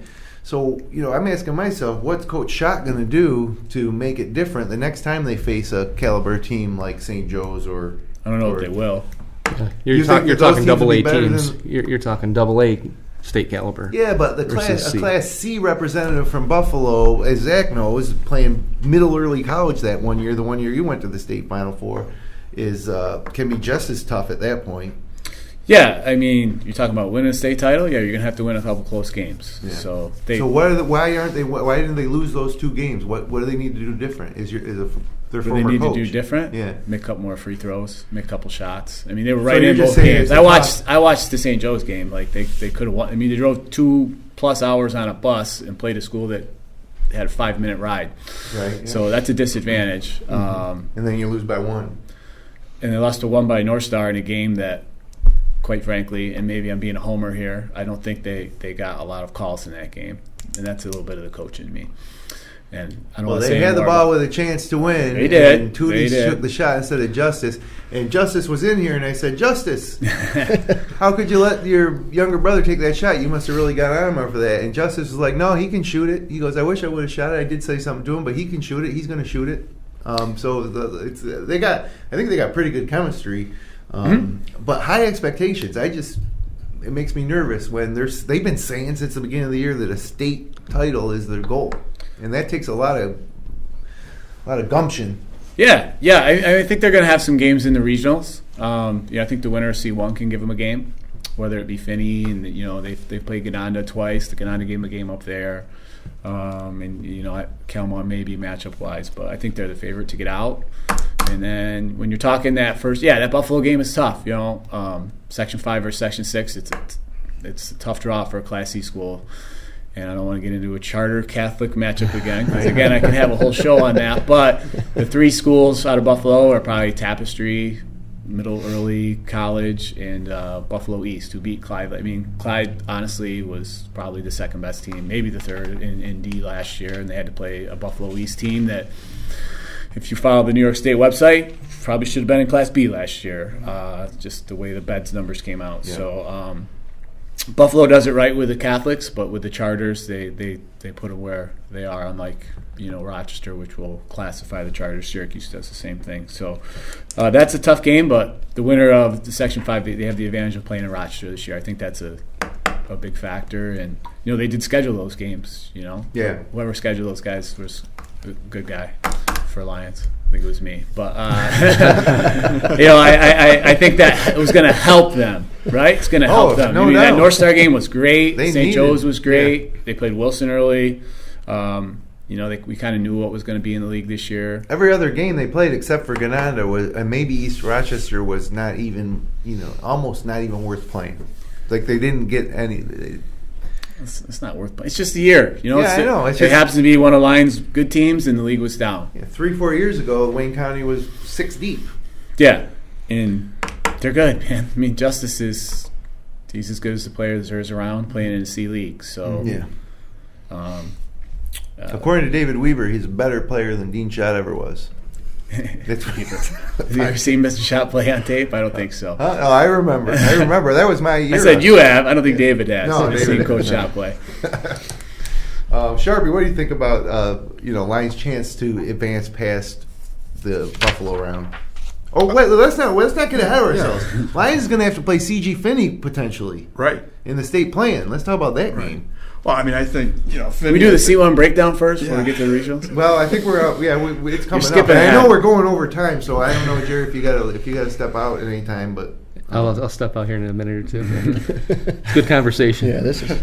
But yeah, we still have a few more brackets to go here. I think we got 4 more to go after this. So, well, let's wait for that C.G. Finney conversation then. Well, obviously, it's Lions bracket. I just don't see anybody in here competing with Lions. Alexander does have some athletes, a couple kids that played on their sectional championship football team, I think McClintock and Tyrone Woods, and they do have a big kid, a 6'5" kid that's being looked at by some D3 schools. So, who knows? They would end up playing at the War Memorial. Anything can happen up there, but it's Lions bracket. If they come to play hard every minute of the game. I haven't seen it this year. Jerry's leaving, everybody. Just want to make sure we see him and say goodbye to Jerry. Thanks for coming in. Good luck, too. Thank you. Good luck, and enjoy the Syracuse game. Ed, can you slide over this way a little bit? Just get you in the middle. All right, now we can talk about Coach Anderson and the Mynderse girls.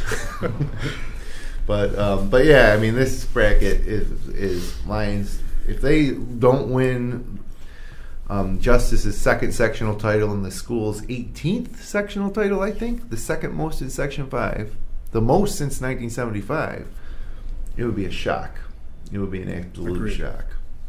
And with that said, there's no sleepers, other than maybe Alexander, the only team probably with an outside shot.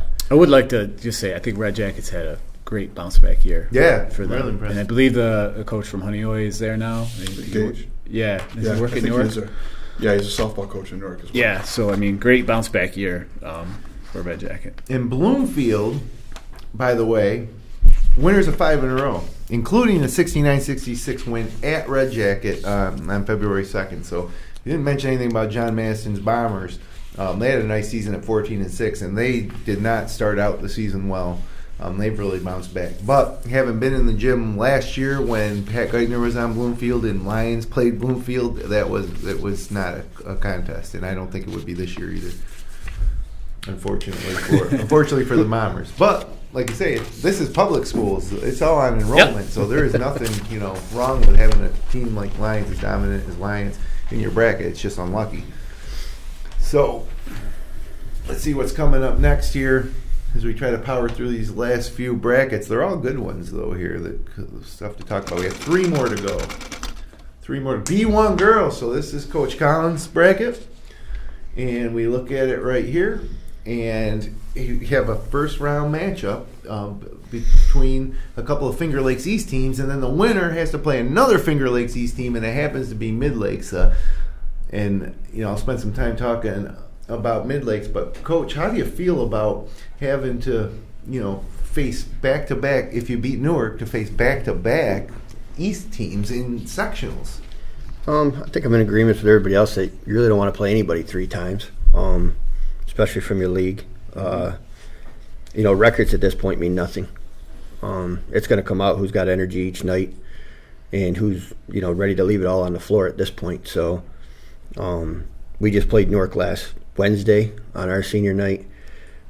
I think Justin's done a phenomenal job. Their record doesn't show it, but they've been playing better recently too. Yeah, and some of the stuff that they've gone through from the beginning of the year to where they are now, they've had some big changes. Yeah, they lost 9 straight to start the season, but they bounced back and they're 4-16 now, so they're 4-7 since then. And you've played them twice, obviously. You won 54-34 on the February 13th, and you won 52-37 on January 16th. So obviously, be favorites heading into that one. Mid-Lake's not even the number 1 seed here, though. Batavia's the number 1 seed, and they've won 15 of their last 16 games, and their only 2 losses were to Brockport, 2 seed in A1, and Kearney. And they beat Odyssey twice. What do you know about Batavia, Coach? Have you scouted them at all on the other side of that bracket? Yeah, he's got the same team back from last year. We played them last year in the first round in Waterloo because we were having our new gym built at the time and couldn't have a home game. So they've got good guards. They got a great scorer, and I'm going to forget her name. Starts with an S. It's Stepaniak or something I believe it is. Okay. She's a good scorer. She's tough to handle. It'll be interesting. Marty does a great job. He played good defensive intensity throughout the whole game. So Batavia's going to be a tough matchup for anybody once they get to that point. So and especially, Palmac with a good chance to get to the semis to face Batavia. Finger Lakes East guaranteed 1 team in the semis, between Newark, Geneva, and Mid-Lakes, and then it would be Olympia Hornell. Good chance for an East team to come out champs here. So let's talk about Mid-Lakes for a second. Zach, I might ask you to comment on Mid-Lakes. My personal thoughts on Mid-Lakes is that you go undefeated last year and you go all the way to the state Final Four, and then you lose in the state Final Four, and then you look and everybody's coming back. But everybody didn't come back. They lost Jordan Noya, little tiny point guard. She's playing at FLCC now, and it wasn't at the time. Even I didn't think that that's a huge loss, but she really worked well with Elena Forbes. She was great in that full court pressure system. They also lost Claire DeBouver, who was a good senior leader for that team. I'm not saying that this iteration of Mid-Lakes is any better or worse. I just know that that's a loss that in the beginning of the season didn't think much of, but I'm sure Coach Rich would love to have Jordan Noya still on this team. And it kind of, they lost to Mercy, they lost to Frontier. They did good by scheduling some tough opponents, the type of opponent that they faced in Port Jefferson. Was it Port Jefferson? The state Final Four last year. But then they lost to Palmac, 66-49. That was shocking. Maybe a wake-up call for Mid-Lakes. But they've conditioned their fan base and their community now to expect another sectional title and another trip to the state Final Four, and it's not that easy. And a sectional title, they might not make it to the semifinal round the way Geneva's playing, winning 9 of their last 10, and with a player like Lauren Devaney that certainly can match a player of Elena Forbes' caliber. And before I let these other guys talk about this bracket, Coach, just talk about Lauren Devaney. Scored her 1,000th point for you this year. One of the better players in the Finger Lakes East for sure. Great kid, on and off the court. She's a good team leader. She's not a vocal leader by any means. She leads by example. The way she carries herself on the floor. Hitting her 1,000th point is a career milestone. A lot of people don't realize that her freshman year, she only played 4 or 5 games for us, and she dislocated her ankle in gym class and missed the whole season. Oof. So she's come along great. She listens. She works hard. She's a joy to be around.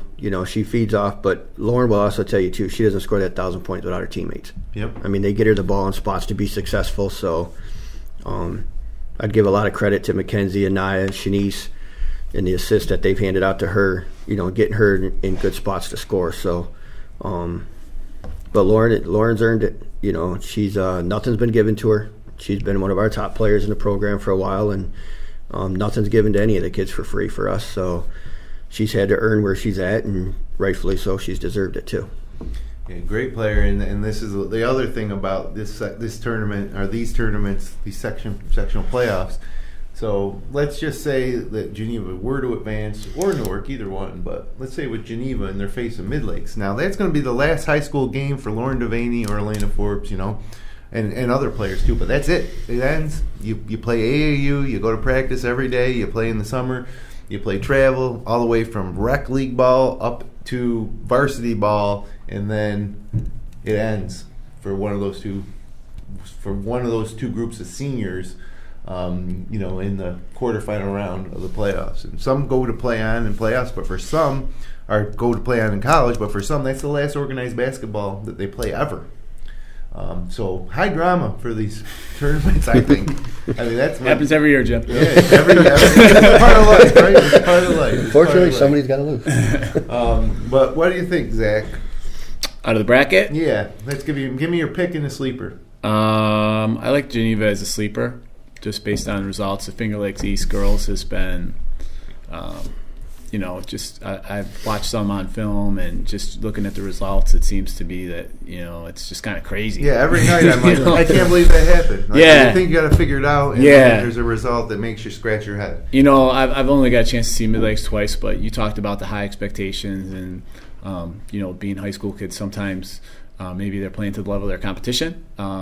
They've definitely challenged themselves in the non-league, and that'll get them ready. But I think that Mid-Lakes Geneva game will be a great game. But I have heard that Batavia is very good. So I'm going to go with the homer pick because I know more people in Mid-Lakes. But I think I'll take Mid-Lakes to get out of it. But I think they have a tough road, certainly. And Geneva is my sleeper. I think one of the other things with Mid-Lakes is when you get a state Final Four caliber team, usually you look at them when they enter the gym and do their layup drill, and you're like, wow, I could see why these guys are so good. Look at how big this one girl is. Right. But that's not how it is with Mid-Lakes. They almost sneak up on you. Once you get into that game, and all of a sudden they're creating turnovers and scoring in transition. Certainly rooting for them. But first things first, they got to win a tough game to get into the semifinal round.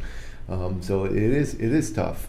Sharpie, any thoughts on the B1 girls bracket? Yeah, I mean, I would go with chalk. I would take Batavia to win it, but I do like Geneva as a sleeper. Just a comment on Lauren Devaney too. I watched her play this year. They played against East, and I was very, very impressed with Lauren Devaney. Not just the points she scored, but how she carried herself on the court. I truly enjoyed watching her play, Ed, and that's a compliment to you and what you've done with her, because that was probably one of my favorite players to watch all year. So, and I think that playing a team 3 times, Coach Collins is very familiar with what Mid-Lakes does. If they get past Newark, which I expect that they probably will, I think that's a very tough matchup for Mid-Lakes in the quarterfinal game. So I would take Geneva as a sleeper. Yeah. Last game versus Mid-Lakes for Geneva, they played them early. They were 1-2. It was on January 2nd, and it was a 64-47 win for Mid-Lakes. But, like I said, Geneva's won 9 of their last 10. The only loss coming to Aquinas. And it'll be in Mid-Lakes Gymnasium, but certainly, while it's a road game, it's a venue that the girls from Geneva are very familiar with. There's going to be some really interesting matchups coming up here in the next week or two. So let's move on here. We have 2 more brackets is all to get to, and we are already at our 90-minute mark, so we'll try to move these along. And we're going C2 girls, okay? And this is Wayne County. It's so hard to gauge Wayne County girls basketball I think. Marion's the number 1 seed. They're having a great season. They did lose a girl to injury. They lost to Lions twice. They split with Gannett, and they lost to Livonia. Those are their 4 losses. Red Jacket on the other side of things, 15-5. They won their last 5. Their losses came to AA Wilson, AA Schroeder, South Seneca twice, and Wheatland Shiloh. And then the Lions girls have been having a great season behind Caden Crago and company. They've won 4 of their last 5. Their losses, though, to Red Creek, Hammondsport, East Rochester, Those are, I guess what I'd say, the bad losses that you expected them to win those games, but then they lost to Geneva twice. Mynderse, they played Mynderse, and then they lost at Dansville. My pick, Red Jacket in this bracket. My sleeper pick, Lions at the 5 seed. And again, I don't know how to compare these girls from Wayne County to Alexander Pembroke or the Cuba Rushfords of the world in girls basketball, or Letchworth. But Red Jacket made it all the way to the sectional final last year. They got their whole team back. Sydney Close, probably the best shooter in the Wayne Finger Lakes when she's open. Sarah Van Aken is probably the best athlete in the Finger Lakes West. So I'm gonna go with Red Jacket. Anybody have any other thoughts? I think I like your sleeper pick there. I think Lions, if they can get past Pembroke, I don't know much about Pembroke girls basketball team, but I think that it's a good draw for them to be on that side of the bracket. And Cadence had a really good year, which I'm happy for her. She puts a lot of time in. Yeah. And they're super young, so still. You talked a little bit about some of their inconsistencies. So they're pretty young. Coach Bassett's done a good job. She, they played Dansville. Okay, so we already talked about Dansville being pretty good, and they played Mynderse. So, but based upon what you said about Red Jacket, and they played South Seneca really tough the second time, I'll take Red Jacket to win it, and Lions is my sleeper. Have anybody seen Marion this year? I have not. Yeah, I haven't either. No. I just know they had the injury. Yeah, and no, I haven't seen them. Okay. I know. Talking to some coaches the other day, I know Marion has the injury we're talking about, but they also have a player that is leaving to go on vacation for break. That is brutal. So, that is brutal. You're letting your teams down. You're letting your team down. Yep.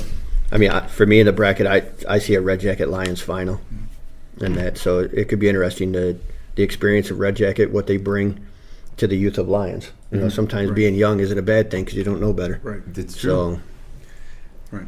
And the league bragging rights on the line too. There.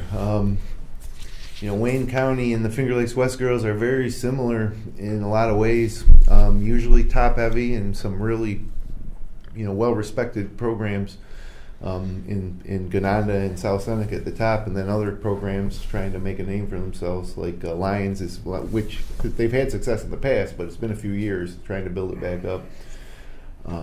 Okay, one more bracket, and this one is a good one. This, if by process of elimination, if you can remember which one it is, it's Class C1 boys, and this has been the spoiler bracket in my mind for the past few years for poor Marcus Whitman and poor Geneva. These guys put together great seasons in their leagues, and then they get in there and they play North Star Christian. In this year, CG Finney's the private school that's thrown into C1 that can ruin the seasons for two teams that are the 1 and 2 seed that have been having great seasons. The 3 seed there, CG Finney. And then you got East Rochester also hanging around there at 6 seed. But I think what I'd like to see is Marcus Whitman Geneva in the final. I think that would be fantastic. I think both programs have kind of been on this arc together, and experienced the same type of disappointment in playing a really tough team. Sharpie, you and I called the Marcus Whitman North Star game in Bloomfield last year, and Marcus Whitman gave them everything that they could handle for a while before the talent of North Star took over. But I love Jaden Castrosini for Geneva and the other seniors on that team, and I love the youngsters like Andrew Gabbard and Jerry Brongo, and I love that top to bottom on Whitman, that is one great program and a bunch of kids that love playing basketball with each other. So I'm rooting for both these teams. What are your thoughts on C2? Like, give me your thoughts, give me your pick, give me your sleeper. Well, my first thought is that it's tough for Geneva to lose that tiebreaker. Not only did they not get the number 1 seed in the sectionals, but it puts them in the same bracket as CG Finney. Yeah, and that's a tiebreaker. And what it was based on a league record? Based on league record. Which they play in different leagues. It was based on league record. Yeah, it's your league winning percentages. Right. It goes in order. Yeah. It's tough. Yeah, and especially when you have to play Lions. There's only 2 losses with the Lions. So 18-2. Yeah. And they lost the tiebreaker. Finney, everything I've heard about them, they've got this 8th grader that they said is better than Isaiah Stewart when Isaiah Stewart was an 8th grader. They got 2 kids on their team that are averaging over 20 points a game, 4 in double figures. They schedule very tough, difficult. They played North Star twice. I think they played Bishop Kearney on Friday night. 77-63. They lost pretty good to them, yeah. But they still played them. They still scheduled them. Which is an advantage of being in independent. Right, absolutely. You have a whole schedule. Lions can't go do that. Right. Gananda can't go do that. CG Finney can. Right. That's true, because if you play in Wayne County, you've got 16 league games. That means 4 games you get to schedule. So, yeah, it's a good point. I mean, I would love to see a Whitman-Gananda final. I'm just not quite sure that, I love Gananda. I love Coach Thompson. Castrocini, I've liked watching him play over the last few years. I think Gabbard's a rising star. I like the McClare kid, Brongo, Cole Wright. I really, really like that team. But they really have a tough road with Finney. So, I mean, if I was going to pick, I would say Finney would be the favorite in this bracket. Yeah, I agree that Finney's a favorite. And, if you want to call the 1 and 2 seed sleepers, probably when you're in a bracket with Finney, you're a bit of a sleeper. But just to get to the Blue Cross for Whitman out of the top would be great. And then to see what happens, let the dice roll against Finney. Semifinal, I thought maybe we might see Gananda Whitman in the semifinal, but that won't happen. We'll see if Gananda can get there and see if Finney can get there and then see what happens in that game. Just going on paper, I think Whitman, you mentioned being the 1 seed being an advantage, but Avon beat Mynderse. Yeah. In a competitive game. They beat Kelmum too, I think, right? Avon's been. They lost 3 of their last 4. They beat Leroy by 6. They beat they lost to Leroy by 6. They lost to Kelmum by 7. They lost to Hornell by 6. I think, right? They lost 3 of their last 4. Anyway, and their other 2 losses, Perry and School of the Arts. Yeah, I would pick Avon Whitman for the semis, and just based on that, maybe Whitman had a bad game. I really admire against Mynderse. I really admire the job that coach has done there. I think he's done a great job. Puts a ton of time in. They got the kids playing. But if you ask me to pick, I would probably pick Avon in the game. No disrespect again to Marcus Whitman. It's just me picking. And yeah, Finney. That schedule they have, and to be 16-3 is it's a pretty good record. I think their losses that they counted for the seeding, one's to Wellsville early, and then both to North Star in the second game versus North Star. Close games with North Star. Well, first game was not. First game was 95-81, but it wasn't. That wasn't as close as it was. Yeah. But the second game at Finney was very close. So they're getting better. It's a 3-point game, and Okur for Finney, Keegan Okur is a point guard that I've seen on tape probably 3 or 4 times. He's a difference maker. I know a lot of the 8th grader gets a lot of talk, but Okur being the senior, I mean, I saw him light up Clyde last year, unbelievable. As well. So he's a kid that he can get his own shot when he wants to. That was the team I really didn't want to play Finney last year. I was happier to play Perry just because of they play a very unique style. They'll run, but they play multiple defenses.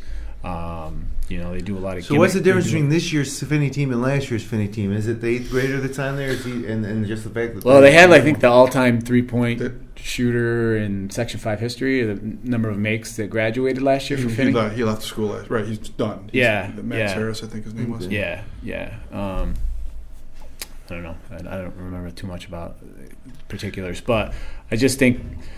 I think for Gananda to get by them, McClare's going to have a big game. He's probably one of the most improved guys.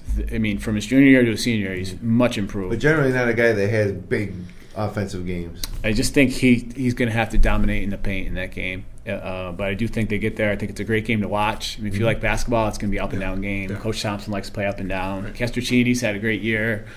If they can get by that, you don't want to say that's the sectional finals, but I like the winner of that game to win it. I see. I think that poor Marcus Whitman has taken a big hit because of that one loss at Mynderse, because everybody was like, here's an undefeated Whitman team coming in against a middle-of-the-road Finger Lakes East team, and we're going to see what these leagues are all about here. Whitman had been killing everybody by 30, 40 points in the West, and then Mynderse beat them by 20, but in my mind, it was just one game. I defended Whitman against all these Mynderse people here in Seneca Falls when they said, the West is terrible. Look what we did at Whitman. I said, that was just one game. I said, that wasn't Whitman's best effort. They didn't shoot well that game. Berlin Allen was wearing a mask for the first time. It was actually a pretty rowdy crowd that night. I think if they played every time, that Mynderse would probably win 7 of them. But I think Whitman's every bit is good enough to win this class, and then it would include an upset of C.G. Finney if they had to. And I think Whitman's only got one senior. Is that right? So yeah, John Donovan. So they're young. I think they're going to be around. Set up. Yeah, I really like Whitman as well. I mean, they just. You're going to pick them? I'm going to pick them to get to the finals. Yeah, I got to pick, right? Yeah. I think that if I was going to pick, I'm going to go out on a limb, and I'm going to pick Gananda. I'm going to pick Gananda to upset C.G. Finney. Like you said, that C.G. Finney, that plays right into Gananda's style of play. Mm-hmm. I think Gananda has been in sectional semifinal games and finals against tough competition, the likes of C.G. Finney before, some of these same kids, and Coach Thompson. And I think Gananda's had a great year. They're 18-2. Their only two losses to Lions. C.G. Finney, not as good as Lions, I don't think. Agree. So I'm willing to pick Gananda, and I think that they will face Whitman. I think Avon, you could flip a coin. It depends what team shows up. I can't figure him out. I'll pick Finney, unfortunately. Yep, I'll pick Finney. Avon is my sleeper as a 4 seed. But Coach, what do you think? Well, listening to you guys talk about it with the boys' side, but I mean, Finney's schedule is speaks a lot for itself. Yeah. But Gananda's 2 losses, I mean, let's admit the 2 losses they have are to one of the elite teams in Section 5 as a whole, no matter what class we're talking about. I like the job Greg does with Marcus Whitman. Mm-hmm. Overall, I mean, going back to, Avon beating Mynderse, Mynderse beating Whitman that night. I believe that game was in Seneca Falls. Yep. What happens if they play a second game at Whitman? I mean, playing on the road, small gym is tough. So I would go with Whitman in the finals. And I think the C.G. Finney-Gananda game would be a good game, but I think Finney comes out of that, unfortunately. Mm-hmm. Sure. I would say Finney, and then I agree with Coach Young as far as Avon goes as a sleeper. They got a triple-double machine in the Taylor kid. It seems like he's had probably 6 or 7 triple-doubles Coach Freeze won a state title. I mean, he's as good as it gets. Yeah. I look at, though, that Mynderse losing to Avon, a lot of people now base everything off of that. Again, that was just one game as well. It's, like I say, Avon lost to Leroy. They lost to Hornell. I think that those are 2 teams that Mynderse could beat if they were to play tomorrow. But that's why it's fun. That's why we play them, right? That's why we play the games. And this bracket, to me, very, very interesting. And so real quickly before we conclude our sectional talk, and I'll quickly give our all Wayne Finger Lakes awards. Finney versus Lions, if it comes down to that. Finney versus Lions, if it comes down to that. Big game. Where do you think that game would be played? It's a good question. Depends who wants to host. Palmyra, maybe. Palmyra they have hosted a game like that. It's got to be a big gym. But when you get to the regionals, sometimes it's the athletic directors will say, "Well, it's baseball season. We don't want to host. Yeah, we don't want to give up our gym." And in order for that to happen, that would be the Monday, I believe, after sectionals. So they play this Friday night. I think the regional they would play Monday because Calmum is going to get the bye. Right, that's right. But if Calmum doesn't win it, they might not. So it depends. They have the highest sectional seeding point going in. Who do I think would win? I would pick Lions. I just think Justice. With your heart or your head? With both. Yeah. I think Justice is the best player on the court. They've got their style is going to be to Lions' liking. Yep. There's not a big man on Finney. I think that can give Lions problems. Yeah, Lions probably has 3 kids taller than the tallest kid on Finney, right? Justice, Tootie, and Benji, all taller than. Mm-hmm. Yeah. Well, it'd be a good game. I mean, I think that's the marquee. Yeah, that's the game in Class C. I think everyone's kind of expecting the winner to get to the state tournament. A lot of stuff has to happen between now and then for that to happen, but you're right. Sharpie, you got any thoughts on that Lions CG Finney game?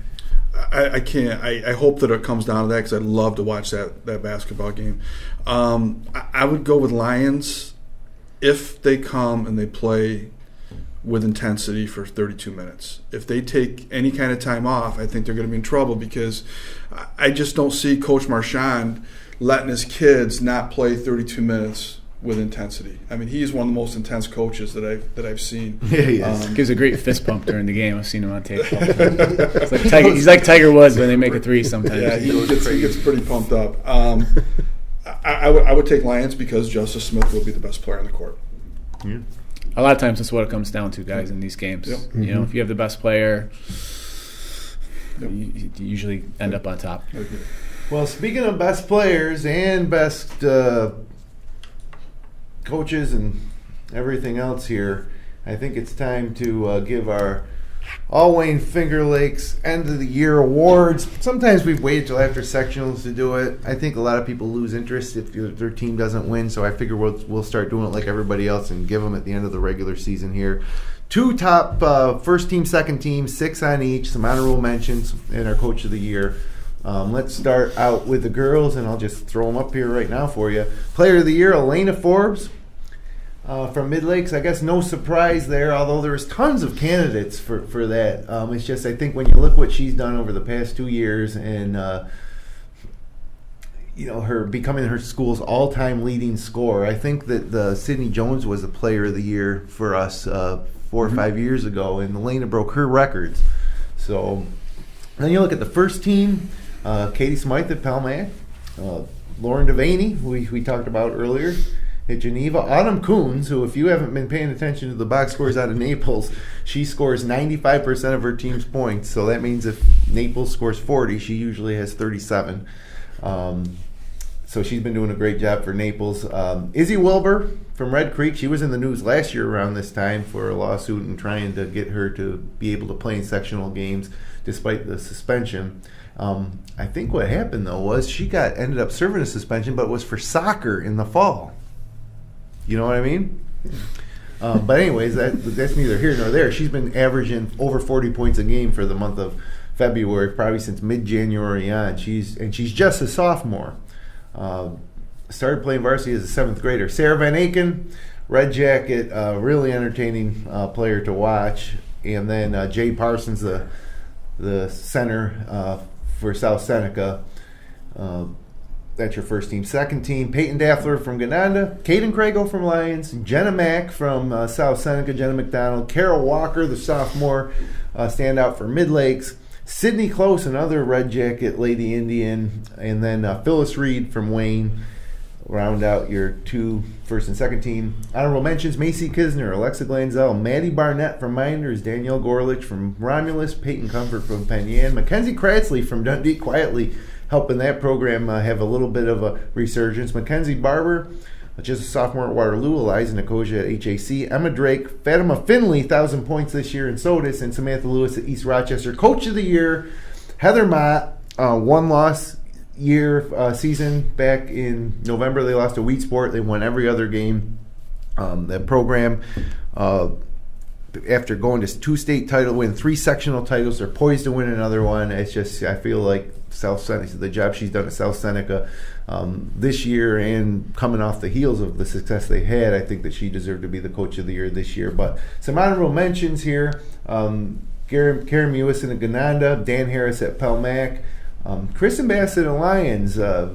Like we talked about earlier, the Lions program doing really good. And Bree Parzik and Marcus Whitman, they were not a very good team just a few years ago, and she's put together a program similar, cut from the same mold that Greg O'Connor's doing for the boys.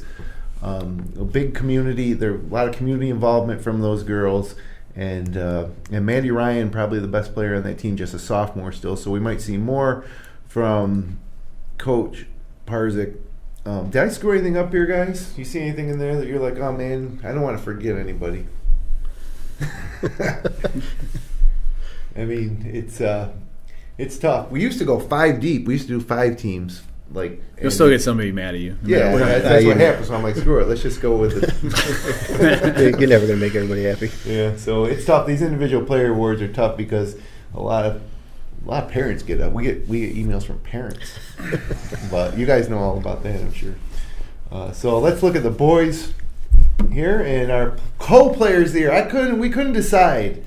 Justice Smith, Logan Blankenberg, both in their senior campaign, everything you'd expect. Justice Smith probably put up the bigger numbers, but Logan Blankenberg's role isn't always necessarily to score for that Wayne team. I would have loved to see Lions and Wayne play this year. But co-players of the year, Justice Smith, Logan Blankenberg. I don't think we're going to get any arguments there. First team, all Wayne Finger Lakes. Darren Miller from Mynderse. Really, if you were looking for a most valuable player, it might be Darren Miller. But he's on the first team. And then two Newark Reds, Jaden Peters and Mason Vandermortel on the first team, because I don't know how you can choose between them. Nick Carmichael, Big Country, senior center for Wayne. Derek Sluka in the senior campaign for Waterloo. And Jaden Castriacini for Geneva. Second team, Matt Mattoon for Mid-Lakes. Seth Benedict for Marcus Whitman, just a junior. Tanner Kimball from Bloomfield having a great season. Ryan Hilton probably leads the section in double-doubles, because I think he's got one almost every single game. David Weaver for Lions, quietly complimenting Justice Smith, knocking down a ton of threes this year. And Billy Thompson, probably your consummate point guard for Wayne in his senior season. So that trio that we've followed here from Wayne, that's three sophomores, and Logan Helgado, who you see as honorable mention, graduated this year. Honorable mentions, John Donovan for Whitman, Tyler Rudolph for Honeyway, Cole Rathman for Naples, small in stature but really fills it up. Reed Patchett for Geneva, Tanner Thompson, Palmac, Logan Helgado, as I mentioned, Julian Ruiz, point guard at Waterloo, Quentin Norris, younger brother of Tyler Morris, quietly had a nice season for a team that didn't win many games at North Rose Wolcott. Anthony Ruff, South Seneca, Adam Fisk at Williamson, Cam Chance, sophomore at Clyde Savannah, Matt Record, scoring a lot of points for Red Jacket, Austin Mack for East Rochester, and Dom Trippi for Honeyway. Coach of the year. Now this was the toughest decision to make of all. And I think Coach Thompson just deserves it with the program he built, having an 18-2 season. Their only losses to Lions. I don't know if Adolph Rupp was coaching Geneva, if they would have beat Lions this year. but other than that, he's done a great job. Dean Schott certainly deserving a Coach of the Year. That's why he's on there for honorable mention. We'll see. Dean Schott probably going to be on the bench for a long time for Lions, and next year, even though they lose Justice, the next few years of Lions should be fantastic teams as well. Bill Thompson at Wayne. Of course, ending this run with his son and the fellow seniors. Henry Caparis at Newark. Newark really had a fine season. They're number 2 seed in B1. And that big win against Wayne to end their season, the regular season. Then Greg O'Connor and Marcus Whitman just going undefeated in the league and winning the 4th straight league title. One of them they shared. The rest of them were solo. So, holy cow. So that was the longest episode of the Upstate Hoops podcast ever. We're almost on 2 hours. Thanks, guys, for spending time. It just flies, though, when we're talking high school hoops, right? Before we get out of here, what are you most looking forward to over the next couple weeks? Got anything comes to mind? I'm looking forward to the inter-Wayne Finger Lakes matchups that are going to happen, because we know a couple of them that are happening. Geneva with Newark, and then maybe Mid-Lakes and Mynderse Waterloo girls, and Mynderse Waterloo girls. We just went through them all, but I like when that happens, and I get excited to see how many of them are going to happen in semifinal doubleheaders. I love the semifinal rounds, where you might go and see 2 teams in B1 and B2, and they might be 2 Wayne Finger Lakes teams with a chance to advance. So that's why I love it. I guess for me, I'm hoping that the best teams make it to the War Memorial. Upsets make March Madness was what it is, but when I get to the War Memorial, I want to see the top 2 teams play in each bracket. Just see how it shakes out. Yep, it is good basketball and a great day. You guys got anything you're looking forward to? Well, he's got a couple. He's got a coach here. Yeah, I know it's tough having the coaches up here. I'm looking forward to I think the A2 bracket, just how that shakes out. I think they're just great matchups in the quarterfinals. The C regional games, I think, are going to be the playing games. I think are going to be very highly contested. And I mean, the Blue Cross is always cool to you can go watch. I think the C's are Friday night this year, and everybody else is Saturday. So it's cool to go up there, and hoping that a couple teams can make a run. I think for both schools that I'm involved with, our girls are having a great year. So I'm hoping I'm traveling a lot in Section 3. That midweek of March, maybe I'll be driving back and forth between Binghamton and Hudson Valley? Troy. Yeah, well, hey, maybe you'll be watching some local teams from Section 5 out there in Hudson Valley as well. Mm-hmm. Coach, good luck. Thanks for coming Thank up. Great having you up here. And like I say, your team's won 9 of their last 10. You schedule tough. It's always, the past few years, it seems like rough start to the season, good finish to the season. So. Yep. So hopefully another good finish for you as well. Thanks for coming in. Hoping we're playing for a couple more months, but so hey, that's going to wrap it up here on the Upstate Hoops podcast. Connect with us on Twitter, Finger Lakes 1. Subscribe to us on YouTube. Our audio-only podcast is available on iTunes and Stitcher.com.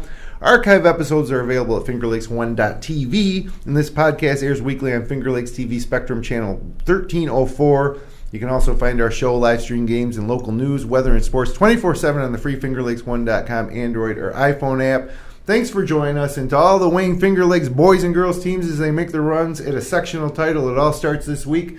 Good luck. We'll be watching, and check out our Twitter feed and our front page to find out where we're going to be broadcasting live from. So, good luck, everybody. It's been a great regular season. Let's keep it going.